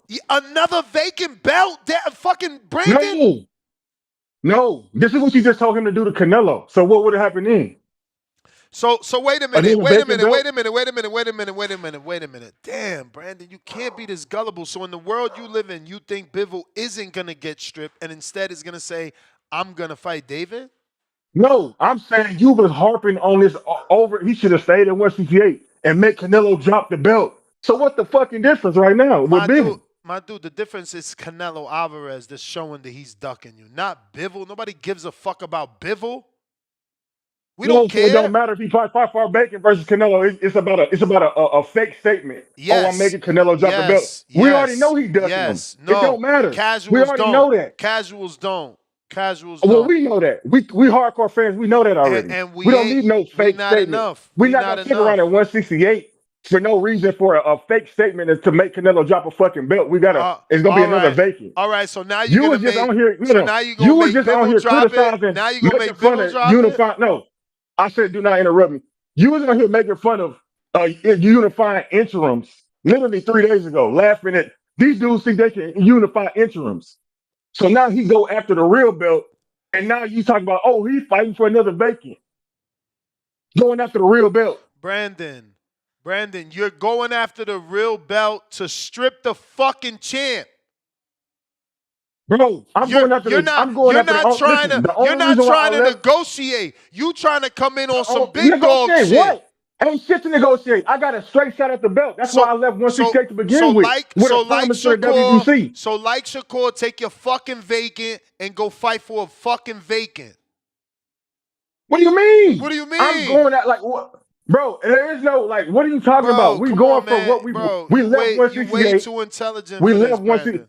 Were you not on the call when Mauricio said there's no deadline to strip Canelo? Explain the difference between what you want David to do and what Shakur did in the Devin Haney situation. What's the difference?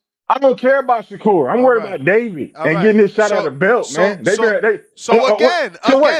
say it out your fucking mouth. You want a shot at a vacant. Say it.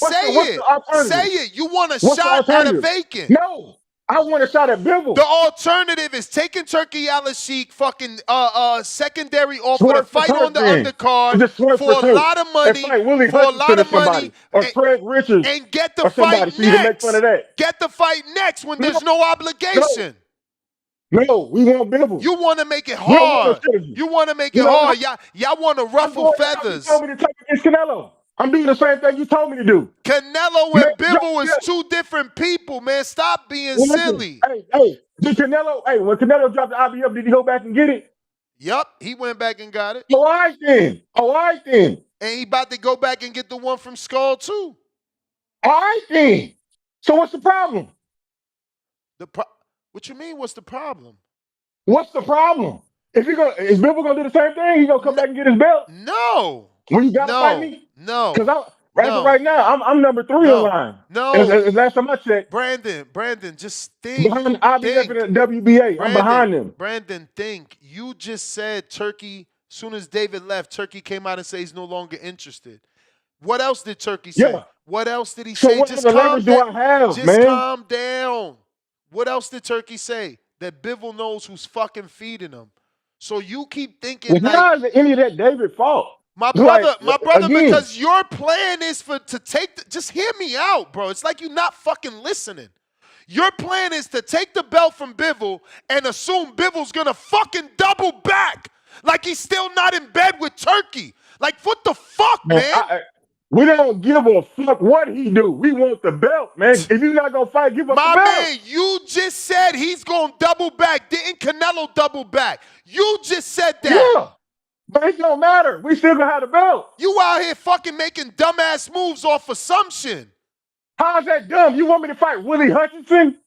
Yes. Who the fuck want me to fight? Yes. Willie Hutchinson? Yes, because the dude, because the dude that write the checks, the dude that write for checks for Bivol, the dude that write for checks for Bivol is the one that's writing the check for that. So if he's telling you to do that, that's what you do. He ain't giving us the fight we want, like you said in the beginning. Well then I guess. Now you want us to twerk the Turk. Well then I guess you telling us. Well then I guess you telling us that the Turk is a dictator, and that's the fucking title of the show. Is he a savior? Is he a savior or is he a dictator? Hey, wasn't you the one saying he wasn't giving us the fights we want? Because if I'm not mistaken, he wasn't interested in Canelo Benavidez either. Now he's not interested in Bivol and Benavidez. Say it with your chest. And David is the problem? Say it with your chest. And David's the problem? Say it with your chest. Are you trying to say he's a dictator? Don't be scared. I'm not saying nothing. Don't be fucking scared. Hey, you tell me, is he giving us the fights we want? What you mean you tell me? I give you the fucking information. It's up for you, the caller, to decide what you think going on. Hey, all I know is my favorite fighter is they ducking him again, man. You talking about he ducking. This shit is funny. You see who blocking the fight? I mean, of course. Yo, how you not fucking ducking if the man that writes all the fucking checks is saying, I'm going to give you another fight because these two dudes is busy, but guess what? That's it. We never seen a full fight. That's rare. Man, we don't want no third. We don't want no. So you want, man? We don't want no Bivol. Like, bro, we don't want to even see that trilogy shit. Man, we don't want to see it, man. Give David his fight, man. As Treese would you say, should be behind David, not Turkey, man. Let me move on, man. For Turk. Let me move we on. Not I see Johnny Thunder. We not doing that. I see Johnny Thunder. Give up the belt. And I want to hear another sad David Benavidez crybaby. Give up the belt. Tell Bivol to give up the fucking belt. Give me another David Benavidez crybaby, please. Hey, can you hear me? Yup. Yeah, fuck Turkey. Fuck Benavidez. You fucking lost, old man. Now it's time for the Mexican monster. Don't give me these excuses. Oh, he's got an obligation for a third fight. What obligation? The one you made up? Is that written in a contract by law that he must have a rematch? So you want a vacant belt? You No. want a vacant belt? There is no obligation. Don't talk crap. The obligation is you fight the Mexican monster. And do you know what, Turkey? Turkey's smart. He knows the Mexican monster is going to take his boy apart. He's going to tear up Bivol, and he's protecting him. He wants him to fight that 40-year-old man walking around with two just knee want to braces. see David fucking fight Morrell again for a vacant WBC. That's what y'all want.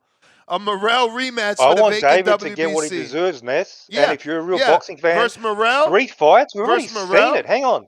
We've seen the same fight twice. You know it's going to look exactly the same. The heavyweight division had to do it. The heavyweight division had to do it. You guys are not exempt. Get the fuck out of here, man. I don't give a shit. Yeah, and we don't give a shit. Go fight for another vacant fucking title. Hey, why were you got motherfuckers arguing for years? David's got to enforce his position.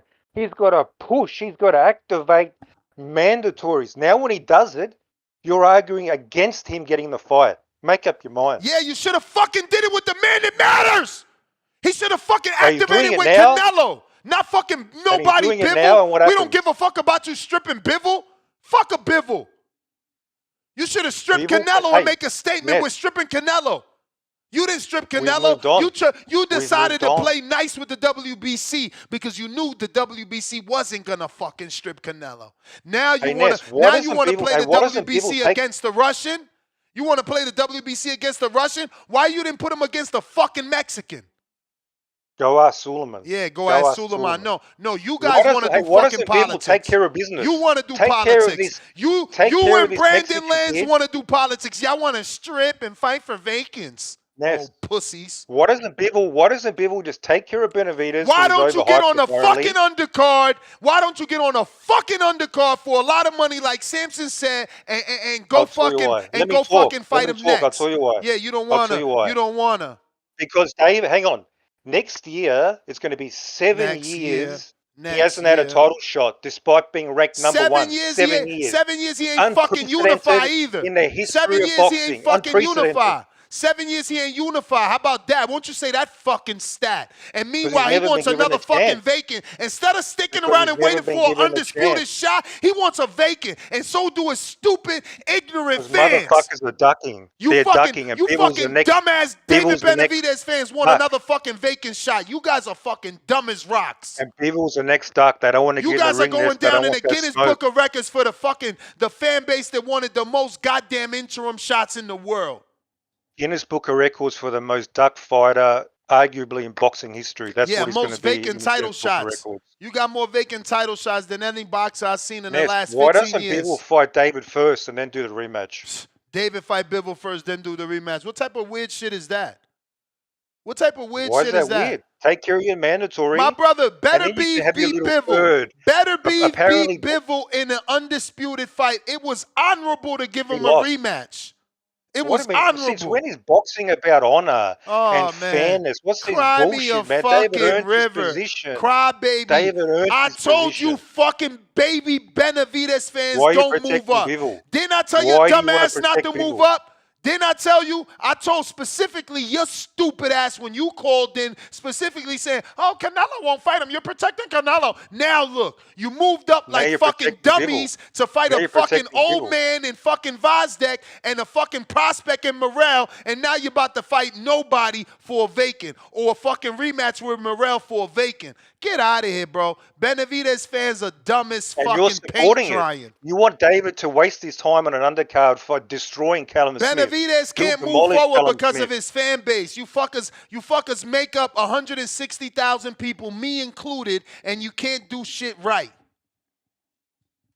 Okay.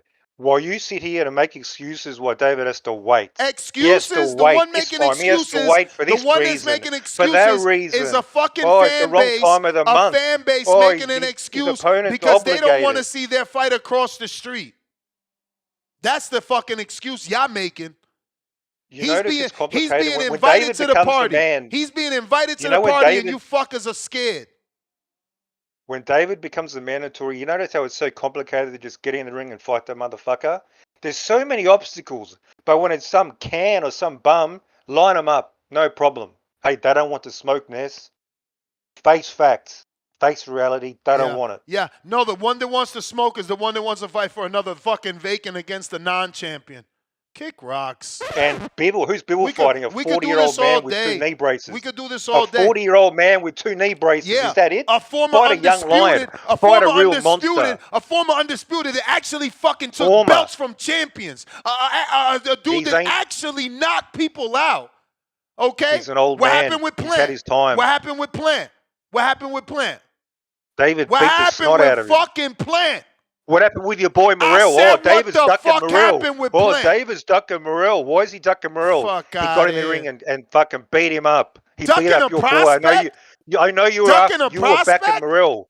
You were backing Morrell. Shut your dumb ass up. Only stupid Benavidez fans was building up a prospect so they could have a fucking fairy tale win. Fuck your Morrell win, was bro. Saying he's the boogeyman. He was a boogeyman. Send Morrell back to the fucking playground with the kids in his juice box. He was never fucking ready. Okay, now you're gonna Do revisionism, okay. Yeah, I always said the motherfucker wasn't ready. Who the fuck wants to fight a 10 fight prospect? They shamed Crawford for doing it with Madrimov, and he was a real champ. Nobody's going to be David beating didn't Morrell even have the anytime real soon. belt. Nobody's going to be beating Morrell. Now you're trying to David downplay. Now you're didn't trying even to have the downplay real Morrell to belt. shit on David. David didn't even have the real belt, and I'm talking about Morrell, man. Cut the shit. Who you fooling? You David Benavidez fans only want interim title shots. That's why you fucking calling out Callum now. You want to unify with interims. Fuck out of here. I'm calling out Bivol, man. Fuck out of here. Callum Smith. I'm calling out Fuck Bivol. out of here. Get in the ring, Bivol. Interim Don't unifying duck. ass Don't be motherfuckers. Canelo. Don't be Canelo. You shouldn't defend this shit, Ness. Yeah. You should be standing up for David Benavidez. Apparently, he's your buddy. No, but you're dogging him out. You're dogging him out on stream. Your logic is don't defend the dude that's unifying and undisputed and defend the dude that isn't. Cool logic, man. He just defeated A Benavidez. prospect? Benavidez can wait. He defeated a Benavidez can wait. prospect? There's no obligation, man. Don't give me these narratives. Bro, It's written in 1-1, stone bro. that he must fight. 1-1. Fuck that off. 1-1, just like Usyk Fury, bro. That's it. Kick They've had rocks. 2 fights. That's it. That's just enough. like Usyk and AJ. Kick rocks, bro. We got to get the get back. That's how it goes, man. Y'all hate it. See, when it's Devin Haney, get it in blood. When it's Bivol, no, he's old. He's old. Get the get back after David. Nah, How about man. that? Nah, man. Get the get back after Nah, David. man. That's fair. That's fair. Nah. You got All right, anything whatever, else in man. the pouch? Gave you half an hour. You got no ammunition for your whole team, the way they duck and running around here talking about now they want to strip the fucking undisputed champ. They're trying to enforce the position which you were saying David should have done. You should command the fight. You're doing a Shakur and you don't even need to. At least Shakur did the Shakur because he Fuck didn't Shakur, have Turki Alashik offering him fucking So huge it's David's money. fault for not enforcing, and now when he enforces, well, it's his fault again. Yeah, no, really? It's his fault for not enforcing get the versus fuck out of Canelo. town. You choosing the wrong fucking person to enforce versus. Get out of here.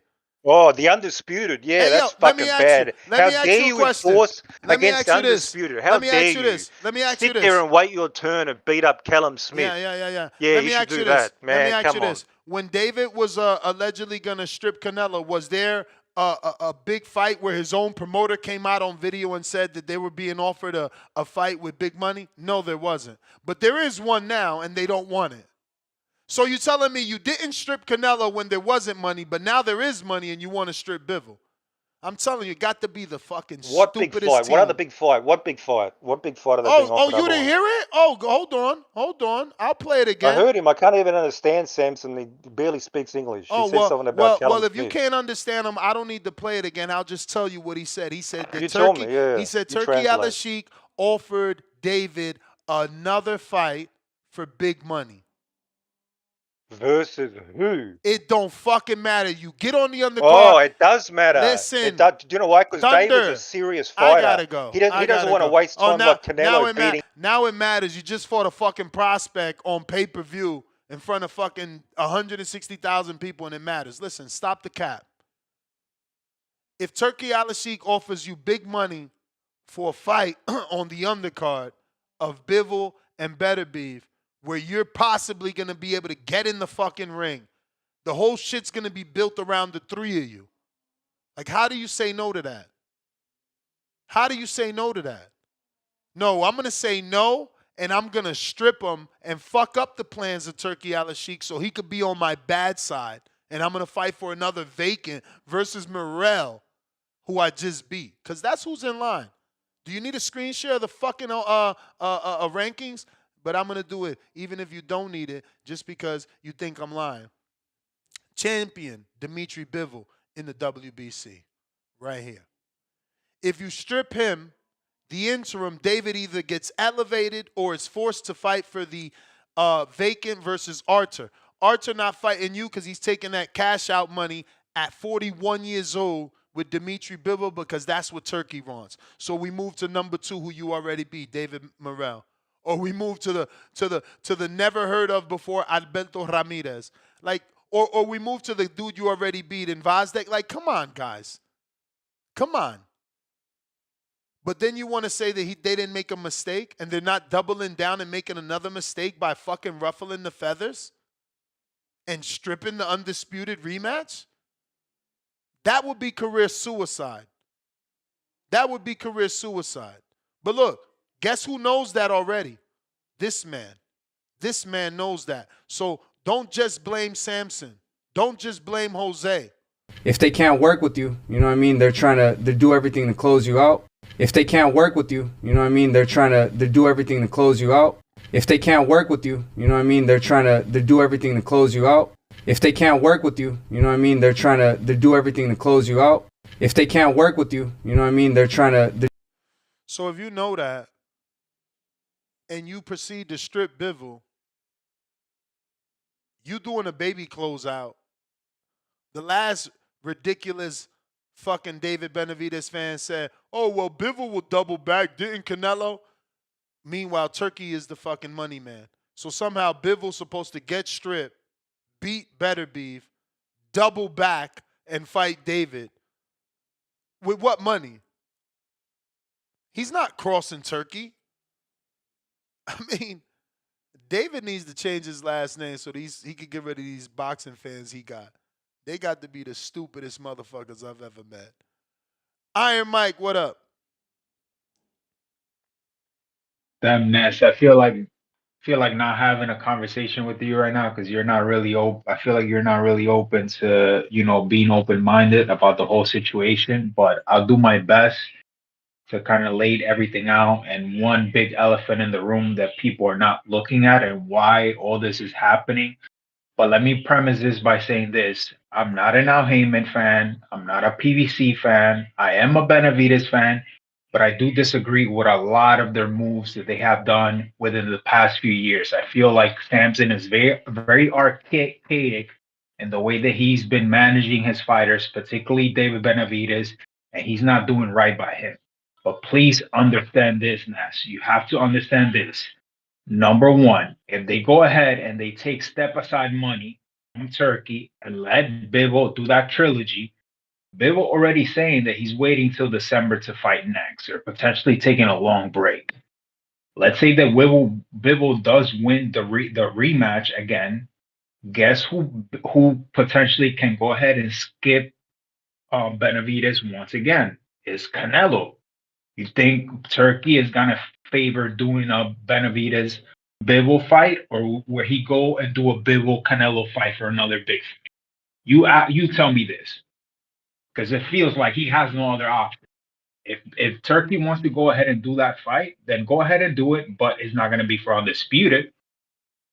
Like you seem to not looking at things from that angle, because if he goes ahead and takes another step aside fight and just wait on the sidelines, he can completely get blocked out all of 2025, and is going to have to wait another year before he gets a chance. The last thing that I want to say is, a lot of people kept saying why he never mandated a fight at 168.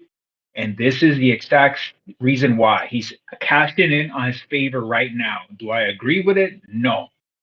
Does that make sense right now, what he's doing? Yes, because at the end of the day, Samson is not trying to fuck around with the WBC, considering that he has other fighters like Fundora, and trying to actually stay on the good side of the WBC. So they're cashing in their favor right now to strip Bivol if Bivol's not going to fight them. They're not saying they don't want to fight Callison. They just saying we want that belt because we don't want to get skipped around later on. So whether you might like it or not, those are decisions that are being made. Do I like the way they're moving around David? I don't. But it is what it is. They're gonna use whatever leverage they have in this situation that they're in to make the best out of it. Because if they go ahead and they just say, hey, we'll take the step aside, we'll fight Callum, and wait around, build another interim belt with the WBO, guess what? Canelo, Bivol, Part 2 rematch, and then all of a sudden, nobody knows who the fuck you are. But that's all right, champ. All right, man. All right. You make a good point about Bivol taking time off if he beats Better Beef. And an even better point about Canelo trying to get the Bivol shot and Turki leaning that way. But you get more bees with honey than you get You with may shit. feel like it's your time. And but it's not your time. If you go against the grain, David already answered it. If you don't fuck with them, they don't fuck with you. But I guess y'all need to hear it again. So David's gonna strip the guy who has a bigger bag than the people he's aligned with, and he's gonna go to war with the guy that can buy almost every fighter. It's a lose-lose situation, but that's what Benavidez fans want because, again, dumb as doorknobs. If they can't work with you, you know what I mean? They're trying to do everything to close you out. If they can't work. Now, PBC announced 14 days for Amazon Prime and did a total of maybe 4. PBC announced 14 days for Amazon Prime, did a total of maybe 4. 4, but somehow y'all want David to strip Bivol and go to war with rich Uncle Turkey Bag Money. I'm telling you, why even listen to David Benavidez fans, bro? Their advice is just stupid. Al Heyman somehow is supposed to find money to help David be a star at 175. Let's take a look at that. Let's take a look at who David is going to strip. They're going to strip, and then they're going to start this career at 175 versus who? Because, we're going to go with the ring first. Arthur is a Turkey fighter and almost retired. David's not a Turkey fighter. Callan's a Turkey fighter. Buatsi's a Turkey fighter. Yard's a Turkey fighter. Alberto Ramirez, no one heard of. Vazdek, no one cares about. Morrell, got to rebuild. Hutchinson, Turkey fighter. And Iman Lord, I just seen this. Who is he going to fight? Oh, we just announced this. He's on, man. I'm going to have to Google this. We just talked. Is he on the Fundora card? I'm going to go with Fundora card. Damn, top rank card? Let's see. Yeah, Fundora card. I was right. Lou DeBella card. Shit. I was wrong. The Australia card, the zone. So again, he's another unknown person, though. That's just the bottom line. He's not known. You know what I'm saying? And that's your top 10. So cool. David strips Bivol, doesn't fight Better Beef because they go on to fight the trilogy. He probably fights Morrell or gets elevated. So now Alberto Ramirez becomes a player, or Morrell becomes a rematch, or Vazdek becomes a rematch. Can't get Buatsi.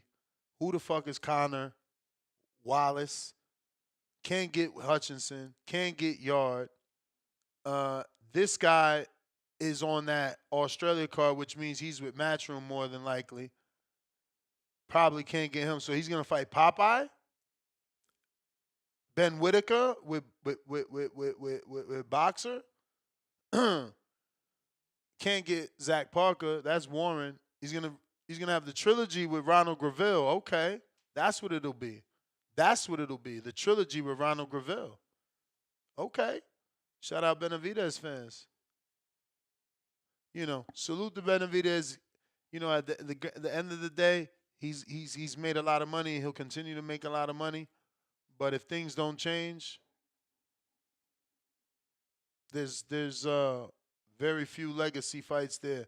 He's probably gonna move up like he told me 2 years ago and fight Gilberto Ramirez if he could get that. Because guess what? That's also a Riyadh season fighter. For the next 2 years, we know that. You know what I mean? So they're not thinking, in my opinion, they're not thinking. Alex Vega, what up? Well, goddamn, man. The last caller and you just took a lot of my points. Yo, good evening. How you doing? You seem to calm down finally, man. Yeah, I've been on this call for like 20 minutes, bro. You've been going buck wild. You all right, man? You good? What happened? You didn't get your steps? I ain't getting no steps. Yeah, that's what it is, man. Yeah, you got to get it.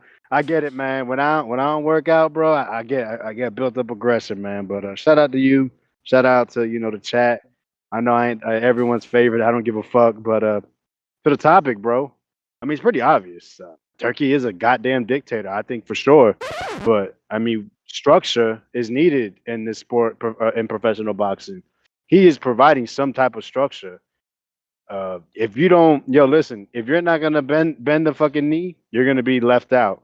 David Benavidez' career, what the last, I don't know, well, year we're in 2025, so the last 5 6 years, he's been the odd man out, regardless if someone's working with his company or not. We ridiculed him for not pushing the WBC to order the fight, right? I don't know if you did specifically, but I know a lot of callers, a lot of people on social media, a lot of I'm sure even some of the journalists were saying, we're wondering why he's not doing it, but also I have understanding why. Because if he does, Canelo's going to vacate the strap and he's not going to get the fight. So now he's moved up to 175. He's the odd man out for sure. And now he's pushing it. And I'm sure a lot of people are making fun of him, you know, throwing shit at him. So it's kind of funny how it's all working out. It's like damned if you do, damned if you don't. But at the end of the day, what does he mean? Like, if he can't work, why can't David Benavidez work with Turkey though? I don't get it. What's stopping him? Like Samson? Is that the problem? Like, what is it? Like, why can't he go over there and tell Al Heyman, Samson, Louis de Cubas, yo, let me get this one off. Of Let me get course two it's fights with them Samson. Of so I course can it's get on the Samson. show, develop a relationship, and I'll get the straps. And if anything, I'll rematch him. Maybe it's 3 fights, but you're gonna get paid. I'm gonna get the strappies, and we're bringing it back to PBC. How come that? You got a call? Cheer. Yo. All right, Al in the Bay. Al in the Bay.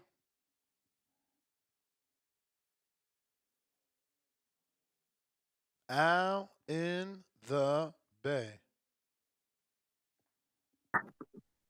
What's up? You sound okay. I'm not at work. I'm gonna make this real quick. Um, yeah, man. Um, when he was at 168, I said the same thing. I would have, I would have had him vacate his belt. Proving that he's ducking me. So I'm gonna keep the same energy that I said the last time. You feel me? Yeah, I'm gonna make him vacate, and I'm gonna make him lose his strap. Um, yeah, if they want to fight, go ahead. Just give me this belt. Yeah, yeah, I'm still a champ. Okay, I had to fight for an interim. You feel me? But I'm saying it loud, and I'm saying it loud and proud that you was ducking me. That's why you vacated. And I'd have let that have been known to everybody. Every time I seen them, Mike, I'd have let them know. They ducked me, so they vacated the belt. Um, and if he want his belt back, he's gonna have to come and see me. You feel me? I said that about Canelo. I said that when he was at 168. You know, make him vacate, and then I'm gonna talk proudly, saying, "Yeah, I made him vacate." You feel me? He was ducking. You feel me? Um, so I don't really have no problem with fighting for vacants. Like a belt is a belt at the end of the day. Um, because he gonna get passed over. He been passed over, and he's still getting passed over. You feel me?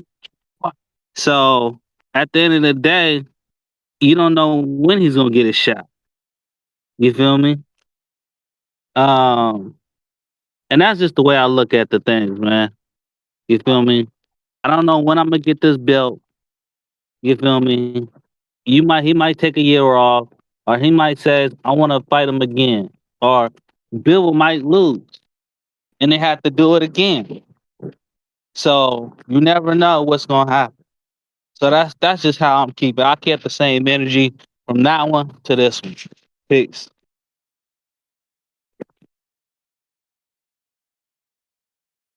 All right.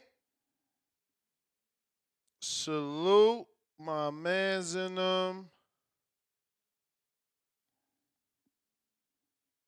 in the Bay. Let me catch up here. J Gon 714 gifted a membership to one of you lucky guys or girls. Chico with the $5. What did Johnny Beck just get for his title defense that went to purse bid? And what is Brian Norman getting for his title defense on Michaela's undercard? I don't know. Low money? If that's what you want to hear, because that's what it was, but both. Colt Hammer, $5. Why don't more judges score the round 10-10? Ew, the hell? Pick a winner. Stop being chicken. Pick a winner in every round, bro. There's no such thing as even rounds. I hate that. Why can't you pick a winner? That don't make sense.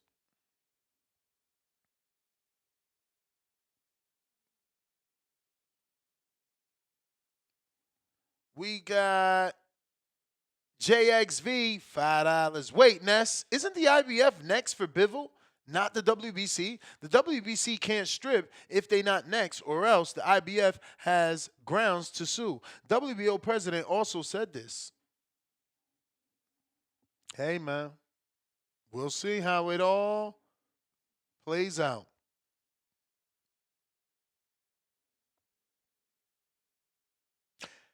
Mr. Mirage, $5 Australian. Same clowns who argue David needs to enforce his position to fight Bivol, Canelo, now arguing why he shouldn't fight Bivol. Clown show. I don't even know what you mean. Same clowns who argued David needs to enforce his position to fight Bivol. Then he puts a comma. Canelo now arguing why he shouldn't fight Bivol. Clown show. Where is Canelo arguing why he shouldn't fight Bivol? I don't know. Maybe you wrote that wrong. I am saying $2. Many promoters have blocked fights in the past, no? So you're saying Turkey's just like everyone else? Okay. The way you guys try to defend shit is weird. Oh, so no, Ness, don't be mad at Turkey. He's doing what everyone's doing. Al block fights. Top rank block fights. Let Turkey block fights. Okay. Edwin De Los Santos says he's not fighting Frank Martin on that Tank Undie card.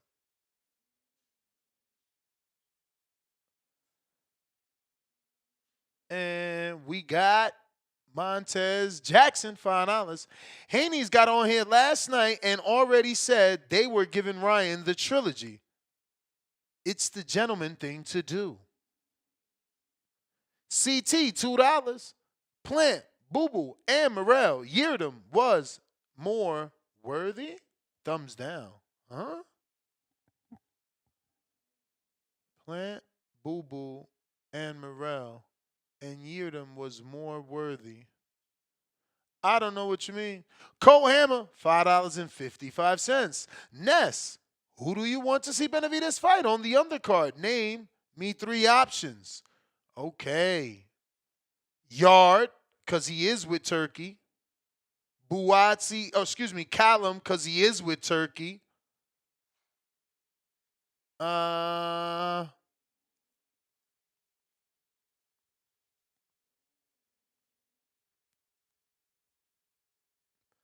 I mean, just because Tone is a super David fan and, David deserves, I guess, a soft touch. Willie Hutchinson, Julio Cesar Chavez Jr.,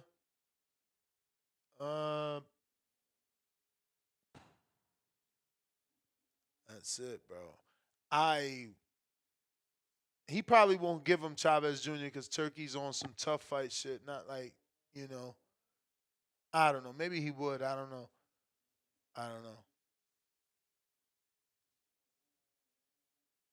I mean, just based again off two-tone, David's been on a tough 4 fights, right? What'd he fight? Like Plant, Boo Boo, Vazdek, Morel. So it's not bad to throw him a little tune up. You feel me? A little stay busy. You know, you don't want to burn them out. Just saying. That would be my recommendations. Did I give you 3? I gave you 3, right? I said Yard, Callum, Julio Cesar Chavez, Dion Nicholson,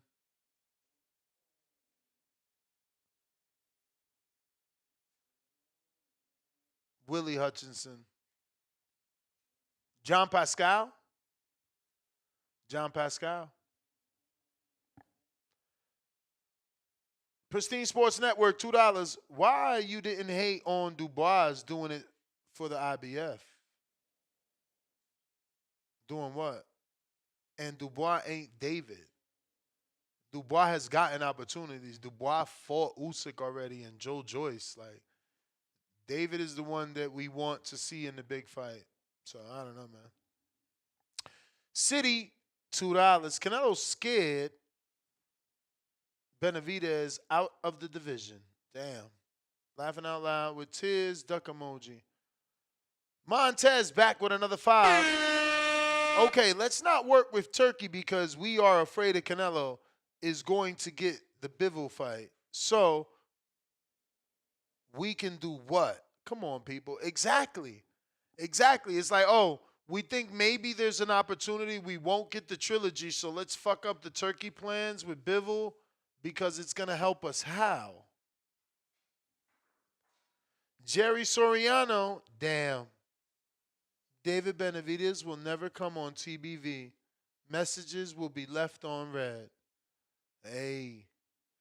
DJ Double D, $5. David is lame. Any chance Better Beef Bivol 3 is on the Canelo Crawford undercard and then Canelo gets the winner for the 3-time undisputed in May 2026 to face a boxer Mexican flag emoji? My answer and guess is no. No. How do you diminish undisputed by putting it on the undercard of another undisputed? Adrian, $2. Amarillo by morning. Amarillo, I'll be there. Okay. Polo Buck, $5. Canelito told Turkey he want that Bivol rematch as part of his deal. Now Turkey not interested in the David fight.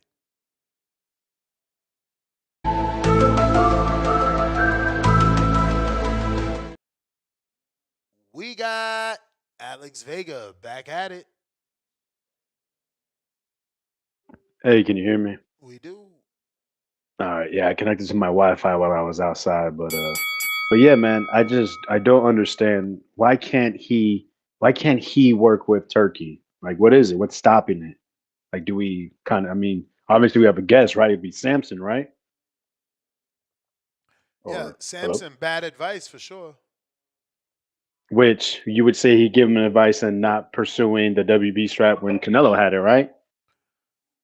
I was saying that was bad advice not to pursue the strap when Canelo had it. Yeah. Right. But so with Bivol, why do you feel differently about it? Because Bivol's attached to Turkey.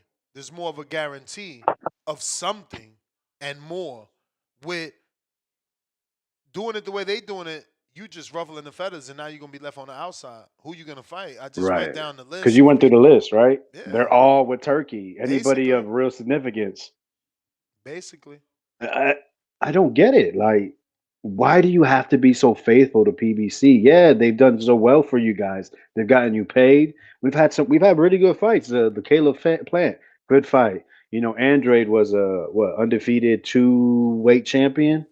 You know, and then Morel, that was a guy that Morel was a 2-weight champion too. And that's an undefeated guy.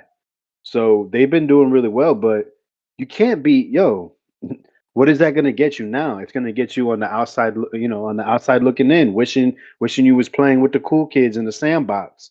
So what's really the plan? You get this vacant because that's what's going to happen, and you're going to be in the same position, fighting guys that are probably pretty good, but not the top guys, not the guys that are going to put you where you want to be. I'm sorry. Yeah, you have to figure a way to infiltrate, I guess. I can't think of a better word right now.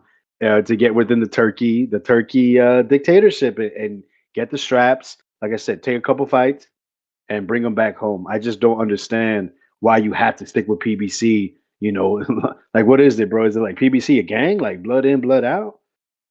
I don't understand. We've had PBC fighters on Turkey shows, so I'm confused. We've seen Louis DeCuba shaking hands with him. I just don't understand what the big deal is about going over there and working with Turkey. Like we need more unity in this sport. That's what's going to bring us the top fights. That's what's going to make the sport elevate. So we don't have to put together a Jake Paul versus Canelo or Tank or anybody else. And we have to hear about how that's good for the sport because it's going to get eyes. If everyone's working together, we're getting top competition, and these guys are promoting themselves, then pro boxing can get a lot better. But no, we're over here still keeping sides of the street, still drawing lines in the sand and saying, no, it's my way or the highway, and throw a hissy fit when things don't go your way, and then have to make up lies. You may feel Like like it's your time, that's not how you have good but it's not your relationships time. with anybody, bro. All right, man, that's my time. Appreciate it. You the man. Tyron, what up?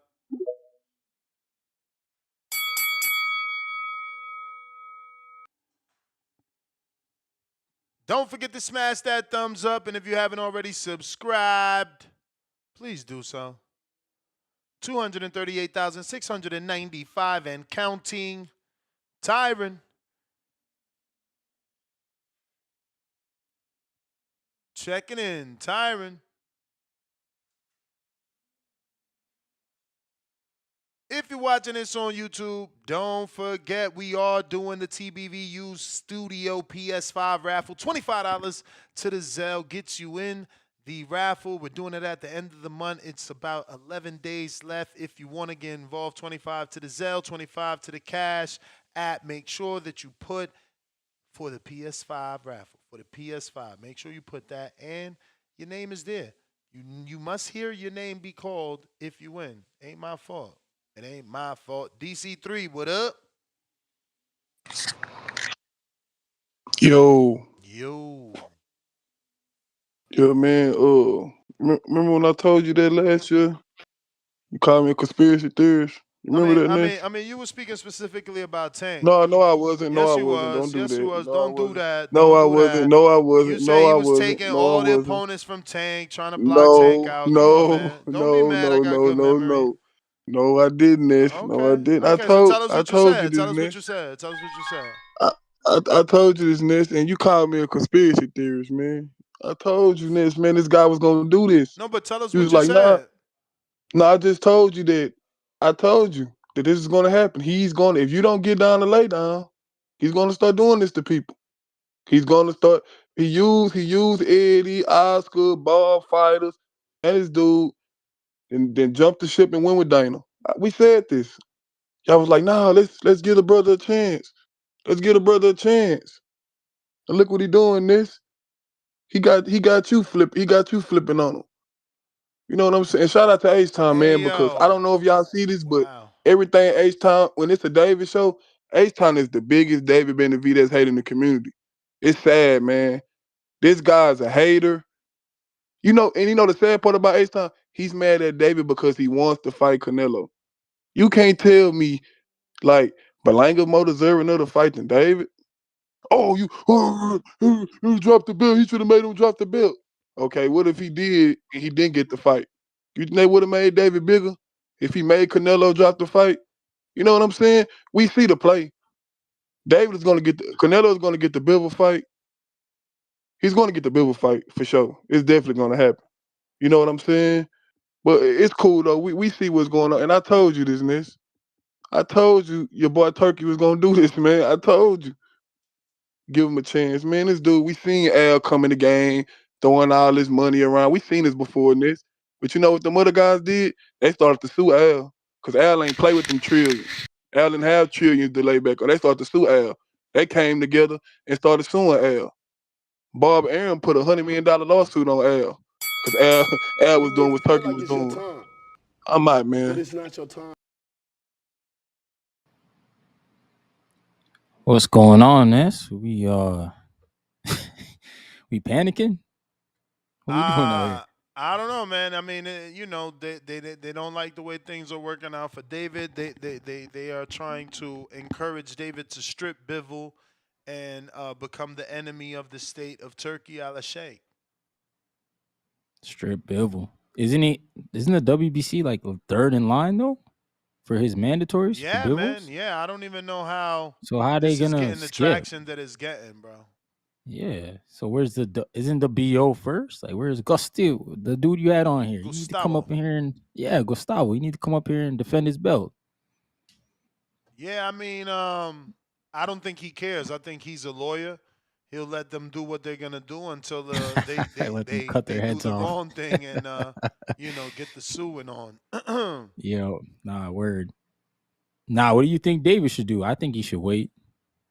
I know I hate to say that, but I mean, that better be even Bivol fight their third fight. I just don't He get won't. why David's team and his fans can't see that the logical thing to do is allow Bivol to fight Better Beef and wait for the Yeah, winner, free and he clear. gets. Yeah, he gets a winner. Yeah, exactly. You get potentially an Anthony Yard big fight on the undercard. I mean, what is wrong with that?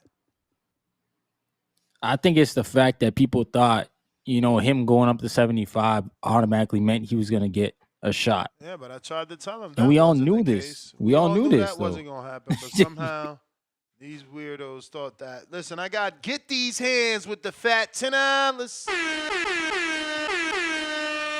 Homie, I ain't convinced.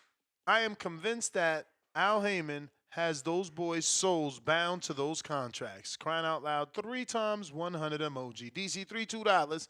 He cheated Adamas and gave David nosebleed seats. He a clown. First of all, David released the video on his YouTube. Those were not nosebleeds. Those were excellent seats. And I mean, I'm not gonna say he had anything to do with Adamas, but it certainly wasn't the right decision. Tyron, trying you again.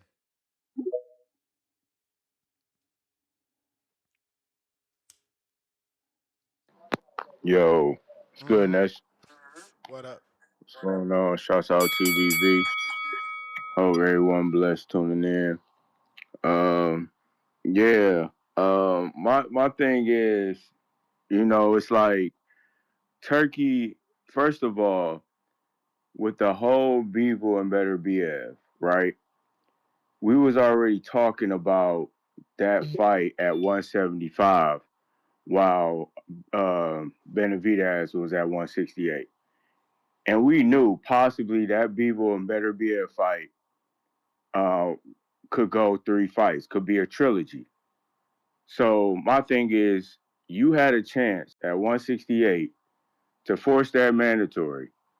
And even if Canelo didn't fight you, force the WBC to strip him, like I guess your team is trying to do at 175, right? And so you chose to go up to 175,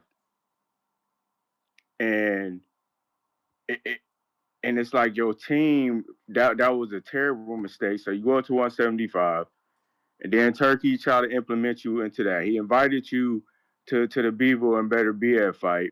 Then after the Callum Smith fight, everybody thought that was going to be a good fight with him and Benavidez, and I think that would be a good fight. And possibly you could have put that on the undercard, and you could have possibly got next. Like, and you getting the biggest payday. So it's just like his team is definitely moving him weird, and it's just like he either got to move, and then sometimes you got to question him.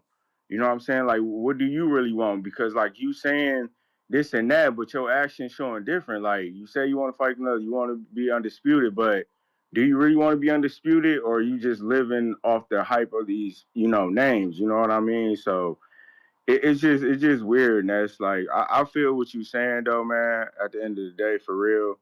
But yeah, that's all I had, champ. I appreciate you, man. Shouts out TBV. You the man, champ. We got Casual Jerry. What up? What up? What up? What up? Jerry in the building. He's not connecting. What about that Grand Prix? You excited for that? I seen you interviewing somebody from it. This is your second interview Yeah, from I got there, two. huh? I got two Canadians. Yeah. Nice. There's a third one I'm trying to What track down. Divisions were those two guys in? 30 and 40. Okay. And what divisions are they doing? They doing those divisions. I think 35 and 40 is what they're doing in the tournament. But heavyweight as well, no? I think they're doing heavyweight. They doing a lot of little divisions though, like welter, probably welter, 40, 35, and 30, I think. Yeah, man. If you're trying to call in, good. Now is the time. You said the odds should be good, you said? Nah, I think the way that I'm hearing about it is it's going to be like a weekend of fights. Like it's just going to be like a weekend thing. Okay. Because it's a tournament, right? So it's going to be like 4 days, probably. Because they got to do it every quarter. Okay, but they only fight one time. Yeah, like the division. So like the lightweights might go on the 18th, the whatever super lightweights will go on the 19th, and then the heavyweights go on the 20th. Damn, 4 days back to back. That's gonna be tough for viewership, man. Yeah, it is. They're gonna have to put that on the zone for free. Yeah. No, I'm just saying, even if it's free or not, like, you asking boxing fans to be available 4 days straight. Yeah. Crazy. That's Casual rough. Jerry, what up?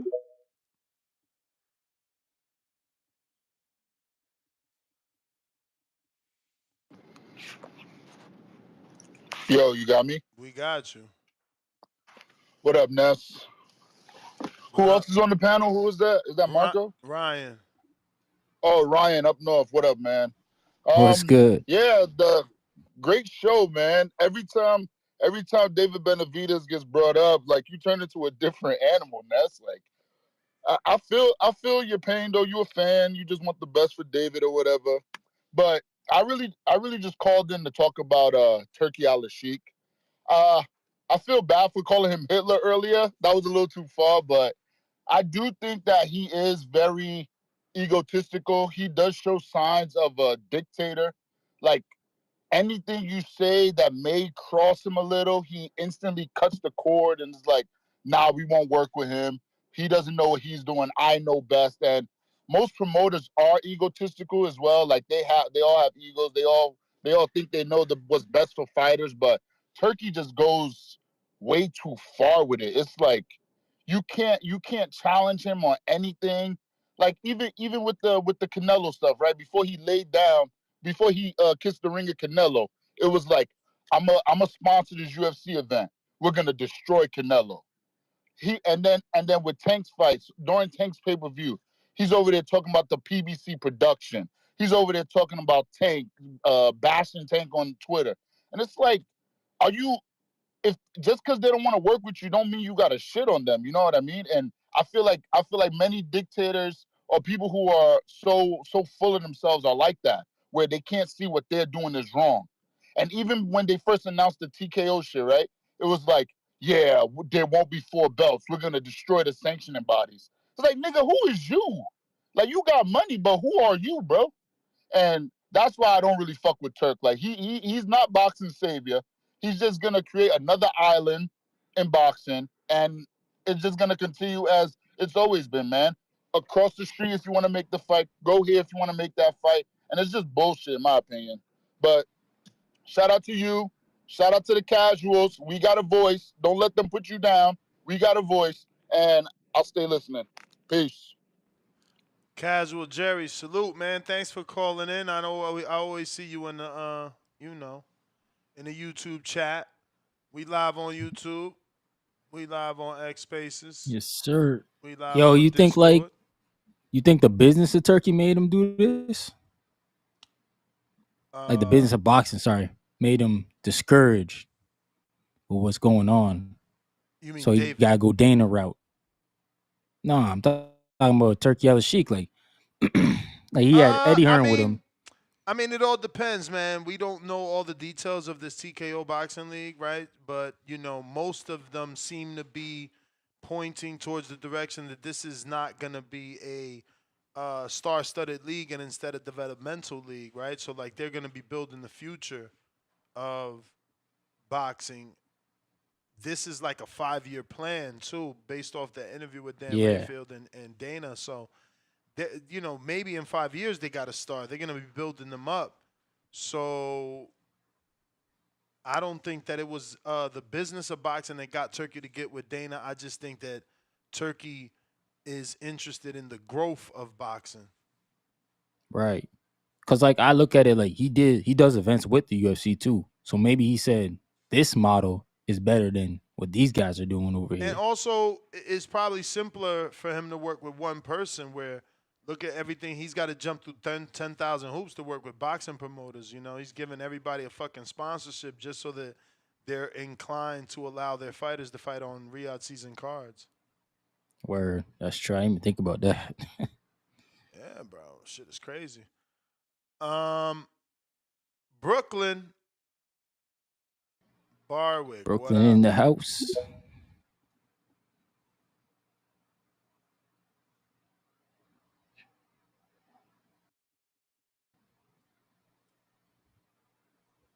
Shoot, it sounds like they're building facilities too for that TKO group thing. That's what they said too, man. I don't know. Who knows? They're probably gonna do a whole nother fucking UFC facility for TKO. That's what I'm saying. This is a old. I mean, not an old, a long-term plan. Yeah. They're not bringing. Yeah, they're gonna build guys up.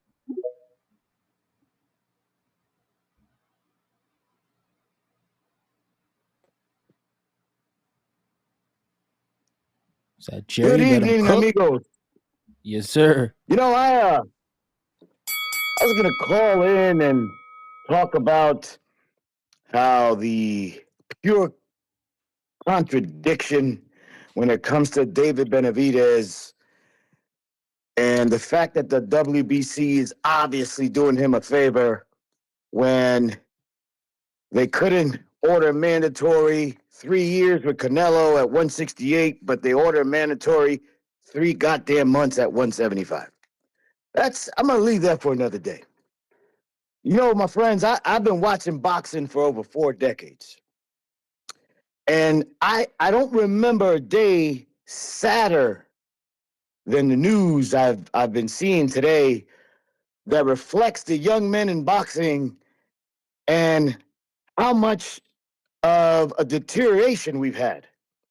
For instance, and y'all may not have heard of this, and I know Ness doesn't like to gossip unless, the whole panel's on board, especially if Two-Tone, the superstars in the house. But if you haven't heard yet, Adrian Broner was mentioned in a RICO case today that he scammed NBA players out of over $6 million during dice games because he was handling loaded dice. Now, he hasn't been charged, he hasn't been arrested, but he is mentioned in the case. Now I get the news that, it's ironic we were talking about Errol Spence earlier. Errol Spence was in a car accident in 2019. It was rumored, allegedly, that he was running from some people that were after him. Allegedly, right? They named said person or a group of people that were chasing Errol Spence. That person, allegedly, was found murdered the next year. Well, guess who just got arrested? Errol Spence's best friend. I'm hoping that Errol Spence doesn't get caught up in any of this. It's really just sad, man. I grew up where Sugar Ray Leonard and Marvin Hagler, we had some of the best fighters in the world, and they were grown men. You know, the worst thing they did was maybe go out and chase women, get drunk, you know. But today's youth, it is a really, and I hate to use the term, a darker criminal link. You may feel like it's your But turn, these boxers have to really but it's learn not how your to turn. step away from the streets. That's the And brown player. anyway, Ness, I know I got about 3 or 4 counters. I'll catch up tomorrow. Good night, amigos. All right. Brooklyn, trying you again.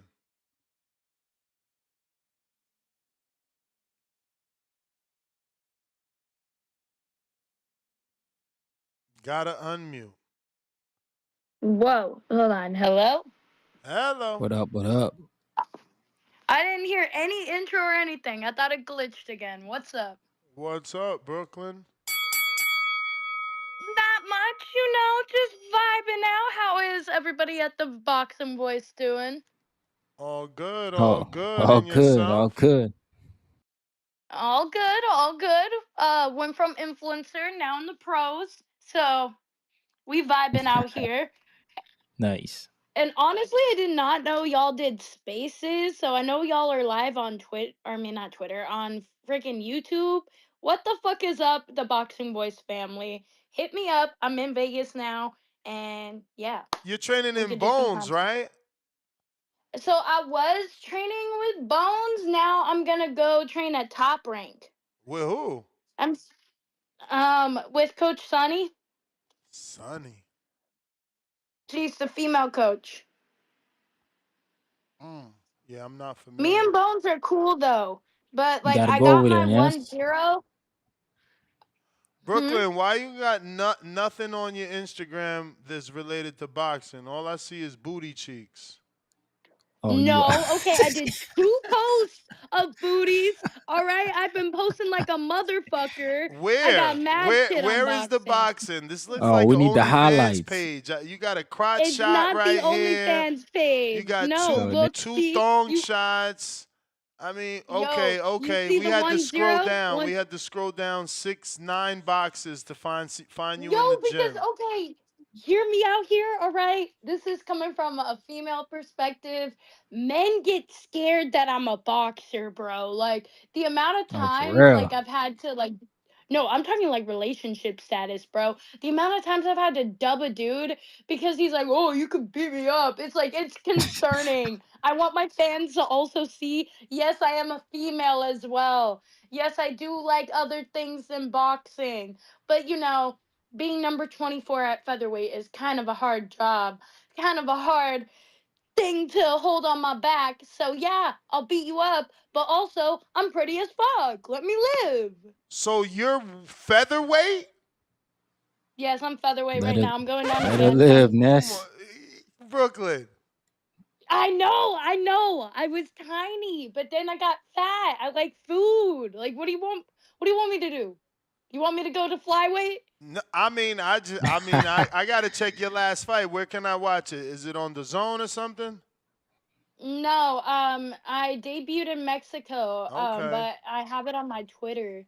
All right, all right. Let me see if it's on the Twitter. Oh, dude, my Twitter is mad loaded right now. Let me just send it to you in a DM. Okay. I'm also very funny. Okay, I'm trying to show everybody that there's a difference between Big Deal and Brooklyn Barwick. Like, come on. I'm funny as fuck. Shout out to you So promoting. who's managing you now? And what So made you I don't switch really from influencer boxing to the real deal? Why the bro, switch? because okay, so respectfully, there is a skill divide between influencers and pros. I surpassed that skill divide and I actually got good. So once I expanded out of New York, I took this shit seriously and I got a fight in Mexico and I knocked out the girl within 54 seconds. The only reason why I wanted to do it though is because I actually like the sport. I didn't want to like fucking throw dildos and shit like I did for the Amber O'Donnell stuff. I wanted to actually be a serious contender. And so that's what I did. I developed a pro team, and then yeah, I got deadly, bro. It's insane. Deadly. Who So you sparring you out here? relocated? Caden. What? You relocated to Vegas? Yes. Well, I'm in New Okay. York right now. It's Oh, you freaking are? raining. I thought you was out Well, I'm here. back and forth. Okay, because last time you text me or DM me, you was telling me you were in Bones. Yeah, bro. I was literally freaking training. I'm like, dude, where you at? Yeah, Like, I was a little busy, but I'm getting an apartment though. My lease starts in April, so I have 2 apartments for a bit, and then ballin'. yeah, I have 2 apartments for a bit, and then I don't know. I think I'm gonna just downsize to 1 after, cause like buying out of the lease and doing all the adult shit so I could like actually pursue my dreams. It's a lot, guys, but I'm an adult. Thanks. I'm so proud of me. All right. So when's the next fight? You went to Mexico. Did Bones help you go to Mexico? Was that his idea? Cause he's good at that. Well, Bones agreed to it. It was AJ's idea. And then I went down there because it was hard for me to get a stateside debut because I didn't have proper amateur experience. So people were like, I don't know. So then I just proved myself in Mexico. They actually didn't come with me. So they didn't tell me until day of. Bones told me, but AJ didn't tell me until day of. So I was like, all right, cool. So then that's when I made the switch to Top Rank. I was like, it's no hard feelings. He had an emergency or whatever. But like, I then put people on like a proper payroll type shit, and then we just kept it pushing. And then that's when I got the apartment. It was like right after the fight. So how long I would just you gotta say be. you were in Vegas? I was in Vegas back and forth from January when I hit you up all the way until like the 2 weeks ago. And then I'm back in Vegas in a week. Did you get the spar out here? Yeah, bro, I got that dog work. Who did you spar? Flo? No, who's Flo? Flo Pajares or something like that. She's usually in the real boxing. Where did you spar at? Only in Bones?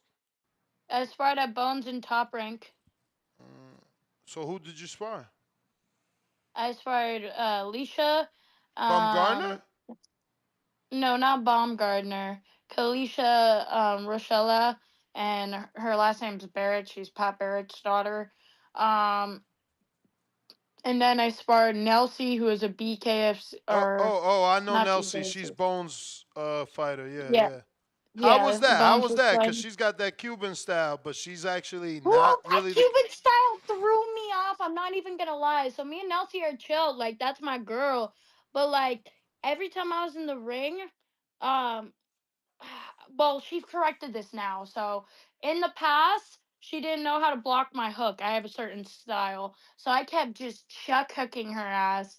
And because we are the same height, I could actually just sit there and brawl with her. I really liked just learning from her because she's very in your face all the time, and she's perfect for bare knuckle now because she can literally with one shot like knock a bitch out who has like an actual shattered chin. So it was good. And also, she was my running partner at 5 a.m. every day. So That's dope. we would take that Mustang to Henderson, run around, and then go back to Bones. Like, it was good. Oh, She's good damn! people's. You was even staying at Bones. I wasn't staying at Bones. I Oh, was staying at an Airbnb provided by Michael Hunter. what? Yeah. What? So Hunter's like your manager or something? No. Oh. He's a homie. I rented from him, but I don't have an official Oh, management right you now. I'm kind of a rented it free from agent. him. The way you when you Yeah. said provided, I just automatically assumed provided meant paid Nah, he for. has a rental company. That man is freaking smart. Shout Yeah, I out Michael bet. Hunter. Everyone stop dodging him. He's gonna fucking plow Well, through you anyway. he's actually got a fight now with In Long Beach. yes, with fucking damn, I always interview Lovejoy, Chris Lovejoy. Yep. And yeah, man, Bro, shout out to Michael Hunter. He Michael's came through my Michael wins event. by murder. Oh my God. Oh my God. Y'all don't even know. When that man spars, I'm like, wait, is like that your full performance, bud? No. This man's just naturally fucking a bulldozer. He's gonna like plow through his shit. The only loss Hunter has is against Alexander Usyk at Cruiser. So that's nah, y'all don't even know. That man can eat, sleep, breathe, fuck you up any type of day type shit. Shout out to Michael Hunter. I'm glad to see him back in the ring, man. Nah, shout out to I'm him. glad to He see him came back in the through. ring too. He came through our amateur event the other day. You know, salute to him. So, is this the fight that was on book sale? Is like on your March 8th post? No, it was March 1st. No, I know the fight was on March 1st, but on your Instagram, it seems like you posted things March 8th, like some pictures there. That's probably pictures. Let me get you. Oh, I see the post fight, though. Never mind. I see this. Oh, I got the. I walked out to Miss Whitman, too. Fucking bad baby. Bad baby. I'm like, bitch, why Damn, you is that guys your trainer that you were obsessing? saying? Which one? I don't know. I mean, I'm going through the pictures of your post on March 1st when you became a champ. I'm not in a champ, but debuted. Oh, that's You one of got your my. So I have managers that like white label me at the moment. Like if they bring me a sponsorship or a fight, and like they take percentages out of what I make. So that's my friend Serge. He kind of does act as my manager, but that's only for Mexico region because he's like very hooked up over there, and like he's a fighter himself. I felt bad because he was in a boot, fucking holding mitts for me, warming me up. I was like, damn, all right, we in this together. How tall are you? I'm first 4'11". round Oh, wow. KO. I knew you were short. When I seen that picture with him, I didn't know it was that short. Damn. Is that I'm average? 4'11". Is that average for No, your okay, so in division? No, in featherweight it's not. Everyone's like 5'6", 5'7". That's why they want me down at fly. But I'm not even gonna front with y'all. I'm a straight up fat ass. Like I actually really like food. So for me to get past Phantom into lightweight, that's me like it's possible, all right? I'm a shapeshifter. I will go down to Gotta 109 if I dedicate. have to. But like Yeah. for me to physically actually do it, like I will cry. Like, give me like a week. I'm actually starting my cut tomorrow because it's Friday. Give me a week, and I will Wait, be but you down got into another fight bantam. lined up? Why are you cutting? Yeah, What you are you got to cutting fight? for? Yeah, I got a fight at the end of April. True. So That's coming up. yeah, yeah. And then I get my So you're gonna be apartment in back in Vegas, Vegas. and then and then after I wanna go to London because I have an opportunity to box at York Hall in July. So I just wanted to do Colombia, kind of get the international presence, go to London, and then hopefully by the end of the year be on the States. If not the end of the year, definitely in 2026. It's just harder for me to develop a fan base since I didn't go through the amateurs, and What? nobody really in boxing knows me. It's just like the influencer world shit that knows me. You gotta holler at Jake Paul. I know Most Valuable Women's Promotions was boxing. looking at my shit today. Put me on that peanut What? For card. real? I will knock out any bitch. Oh damn. I don't know Okay. about any. You Let's gotta you go. gotta slow Let's go, down there. Jake. Slow down. No, I know my abilities. Even that fucking first fight, like I was like, all right, like this is easy. Like, well, not easy as in like the opponent was easy. I got mad and then I just fucking sped up and knocked the girl out. I'm like, all right, when am I gonna get a fucking brawl like my goat Katie? Like, come on, man. Damn, you want a I want to Katie fight? Listen, you want to know. We no, Damn. gotta we okay, gotta no, take my a step dream at a fight, time. no. I don't want a Katie fight. My dream fight is a Francesca Hennessy match, all right, at bantamweight, and I want to take her belt. But I'm saying like Katie because I view myself when I study boxing as Katie Taylor. A mixture of Katie, a mixture of Canelo, and then I'm short as fuck because I have to incorporate Mike Tyson. Now you I got to will fight on actually send you TV. You footage, can't be Ness. saying you're a mixture of Katie and Canelo. We No, gotta I see can that. switch up styles really easily. Okay. When I get back to Vegas, you can come to a sparring. Like, I switch up really easy. That's why I can always prepare for all of my opponents, but because I'm a firecracker, they can't prepare for me. And because I'm short. What, you're gonna find an amateur at 4'11"? Okay, nice. They're not gonna have the same exact style as I do because in the amateurs you gotta collect points and have an amateur style. So I'm kind of like the biggest deal there is out there right now. And I'm gonna knock Hey, the everybody out. biggest. And y'all can Hey, quote me on this. I would bet the house, I would bet the yo. car, I would bet everything on me. She give me Well, female Nick Ball version. Brooklyn, we got to get to some other people, but I do appreciate it. I'm gonna have my editor clip this as a a special segment interview and repost. I do appreciate you coming on. When you get when it gets closer to the fight, we'll get you back on video here on the actual camera. Oh, bet. And then DM me because I'll be in Vegas soon. All right. There you All have it, right, ladies and deuces, bro. gentlemen. The big deal. Brooklyn Bwick in the house. We got Khaled in Indiana. What is up?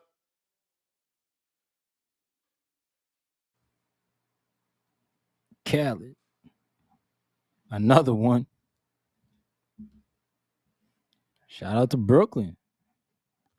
She made the switch over. Yeah, man.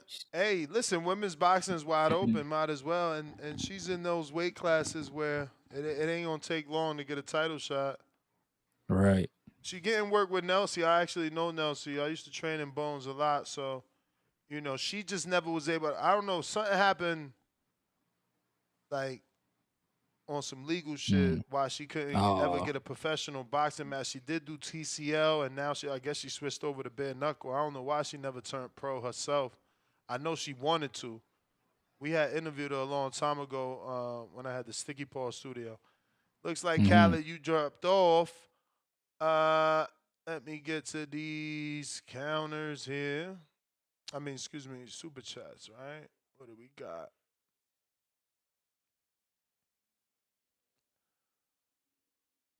Tado in the $245. Months ago, I sent a super chat saying monopolies are bad for boxing. Get down or lay down, boxing fans. I wouldn't mind the whole UFC model, just not with the UFC. Like, I feel like I don't like that he chose Dana, and that's my issue. Jaywalk, I just $2. think there's too many players in boxing right now, man. Word. Definitely too many. Jaywalk, $2. It's pretty obvious, Ness. He's in a death row deal, and he's talking about David Benavidez. We got Montez back with another 5. 1, fight Smith for no belt and had a chance for undisputed next. Or 2, rematch Morrell for the vacant belt and no chance at undisputed, delayed gratification. Exactly. I'm telling you, man, it's not smart to have his team strip Bivol. Polo Buck, $5. I believe Turki had every intention to play David by flying him out like a IG model, just like he put y'all favorite fighters on an undercard. Bro, David was already on undercard by Al Heyman. Let's not act like we forgot this. He was already on Tank's undercard. Now all of a sudden he can't be an undercard fighter again. Y'all sound stupid. Yeah. That's what I'm saying. This protection plan that y'all have for y'all favorite fighters is ridiculous. And I don't even think it's about David. I think this is more about them not wanting Al to look bad. Because Al is the one not. Come on, bro. Al ain't getting this kid the fight he been. Like, look how he never got him the Plant fight. He got him the Plant fight after Plant was already beltless. That was supposed to be his unification, bro. Like, if you believed in him, why you ain't let him unify back then so he could be the youngest unified champ and keep establishing his own legacy? Yeah, he just had his other dudes like Charlo brothers, Spence. Yeah, and I think Tank it was a coming up. seniority thing. I think it was He a was at the seniority back of the thing. line. Exactly. I think it was a seniority thing because if you look at it, the deal had Earl and the Charlos. It's like Plant gets the fight. It's everybody that was ahead of David got the fight because they were dealing with Al longer, I guess. I don't know. Mo Brains, $5. Come on, Nesta. David has way more career opportunities outside of Turkey. I think the Tank Roach rematch still needs an undercard. I don't even know if that's sarcasm. Is that sarcasm? Yo, he better not, man. They better not. I mean, I hope it's sarcasm because if not, he's, if that's really what he's saying, that David should be looking forward to being on the Tank undercard. I mean, damn. DC3, That's $2. wild. Tip, Bellis said Gilberto Arenas better than Dwayne. That must be some shit I don't know about. Some basketball talk or some shit. Yeah. Young 2 Code member for 14 months on that chip level. All Jerry do is yell and lie in his calls. The same guy said Bud and Eubank was beefing because Eubank didn't help Bomac get out of jail. Damn, Jerry. Caller of the year. Caller of the year. We got Khaled.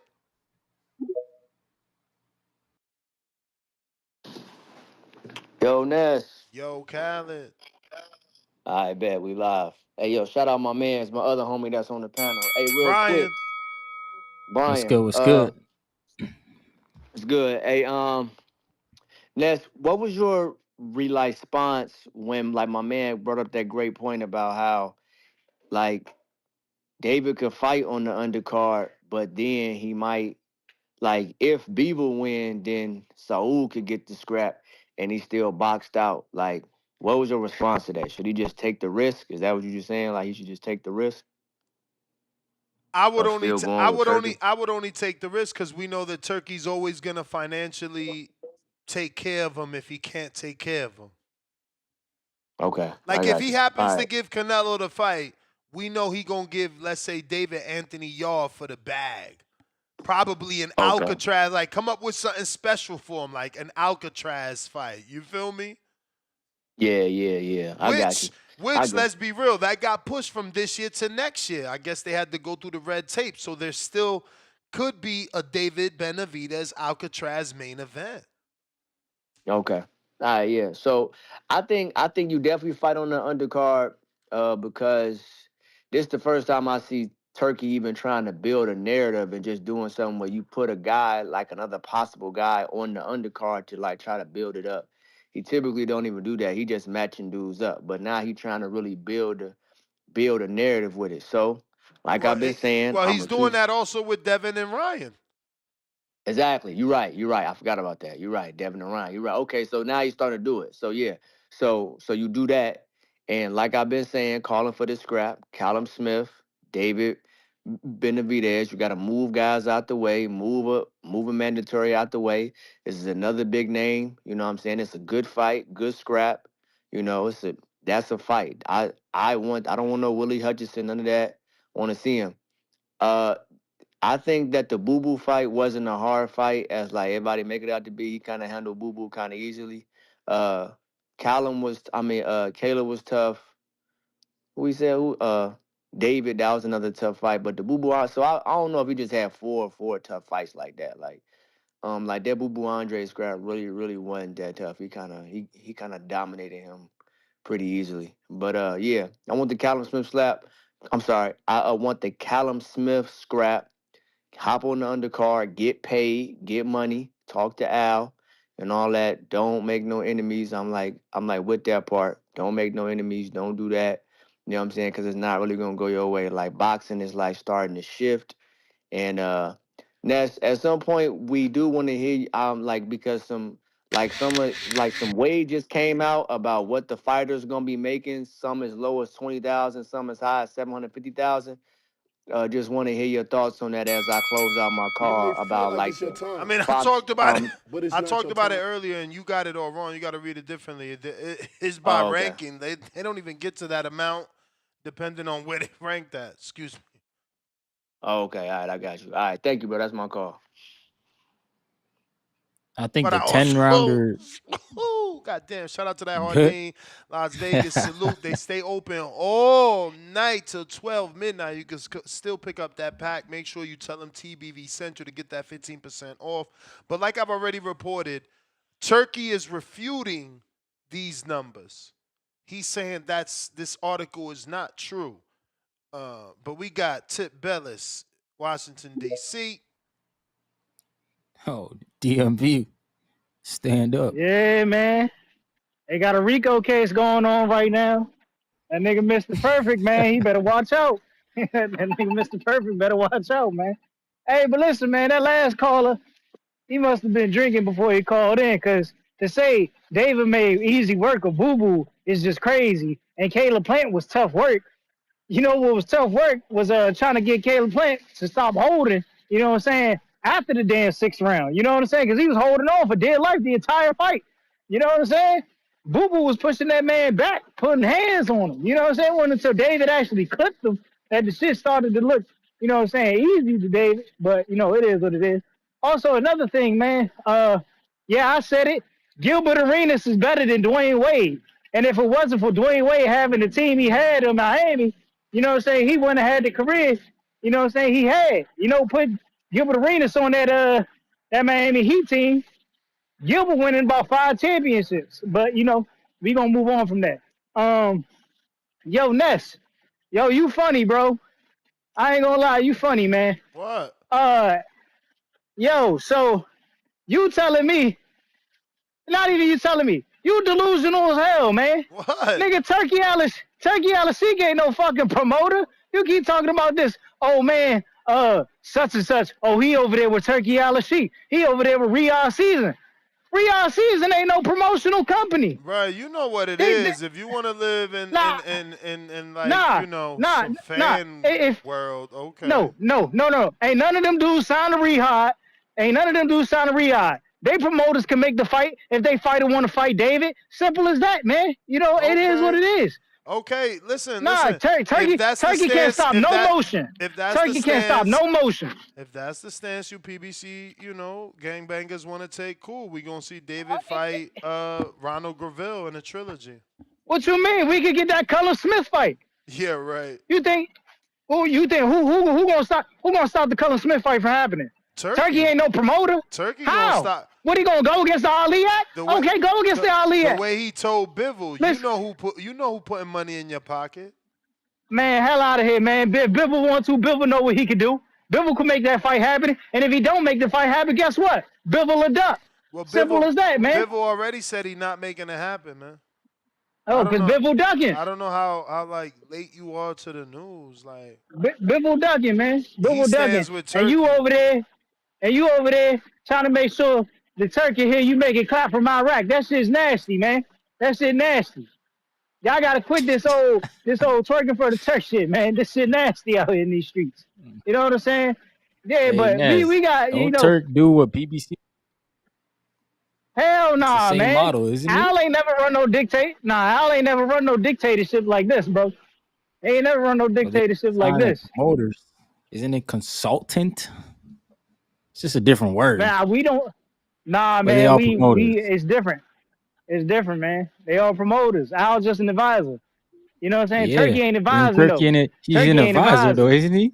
Turkey. Who Turkey advising?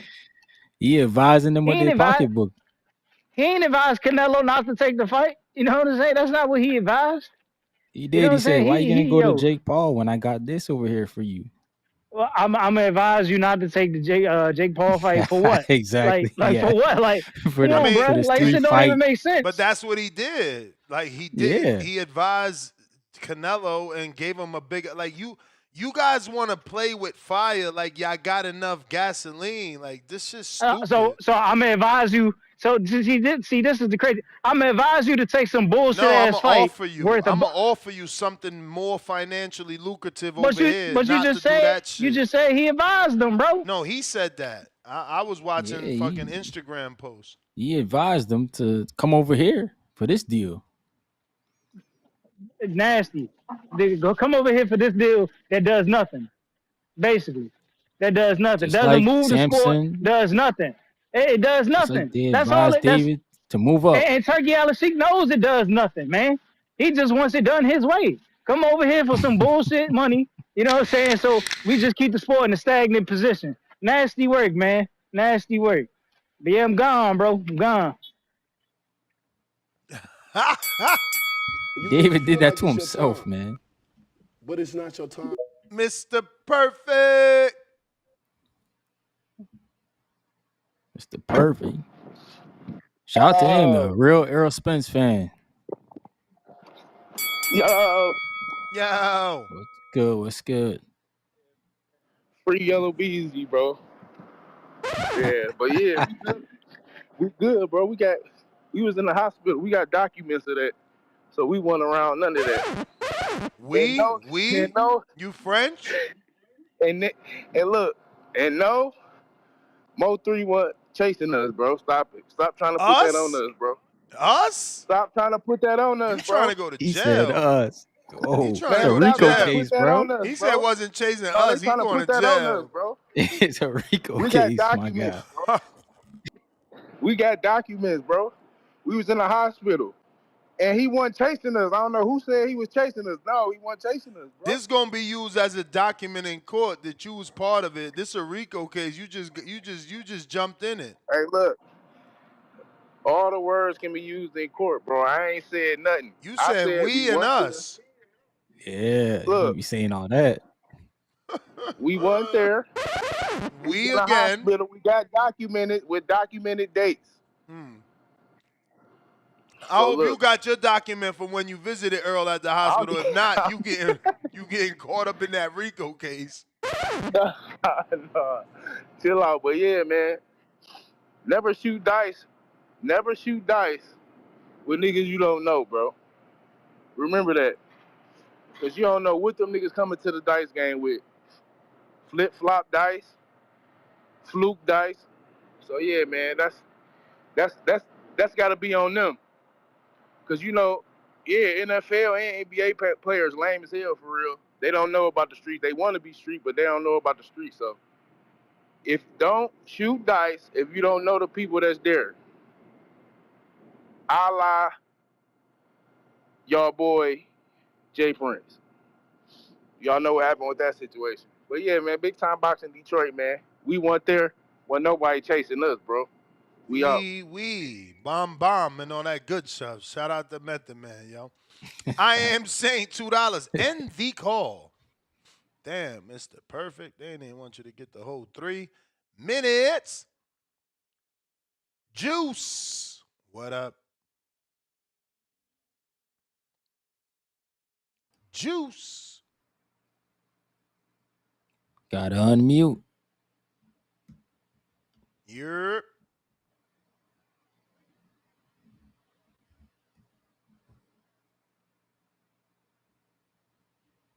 Yo. What up?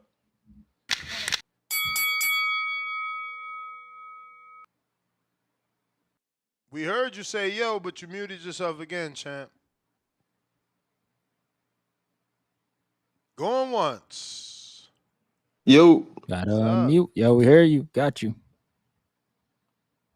Oh, no, I just want to address what Tip said about Gilbert being better than D-Wade. Gilbert ain't even touched the finals or conference finals. D-Wade been to 3 finals, won 3. He been to, he won to 5 finals, won 3 of them bitches. On 06, he averaged 35, with Shaq fat, lazy ass who's only averaging 14, shooting 29 from the fucking free throw, averaging 10 rebounds, which is decent. D-Wade was averaging fucking 8 rebounds, a block, 3 steals. Crazy. Anyways, I don't really care about the whole PBC versus Turki Alashik shit. I just be wanting to see good fights. That's it. I don't really care about this side of the street, that side of the street, who beefing with who. I just be wanting to see fights. But that's it. That's all I want to call in and see. All right, champ. Yo, where you from? New Orleans? Damn, he dipped out. That last part, that all I wanted to call it and see, like that C. Shit sounded Nola, you heard me? South, eh? That sounded Nola, you heard me? Hey, yo, Nest GTO, Instagram and Twitter, Ryan, where can they find you and when's the next interview? Boxing Talk up north. Next week, man, I'm gonna have Russ Amber on. Rival Oh, boxing. We nice, talking. nice. Shout out to Russ. Shout out to you showing that Canadian love, man. Yes, Is sir. Russ actually Canadian, or he just fucking lives there? Okay. He's Canadian. Right. Yeah, he used to be my dad's cup man. Oh, nice. Damn, you guys go back. Way back. Dope, Peace. yo. Peace.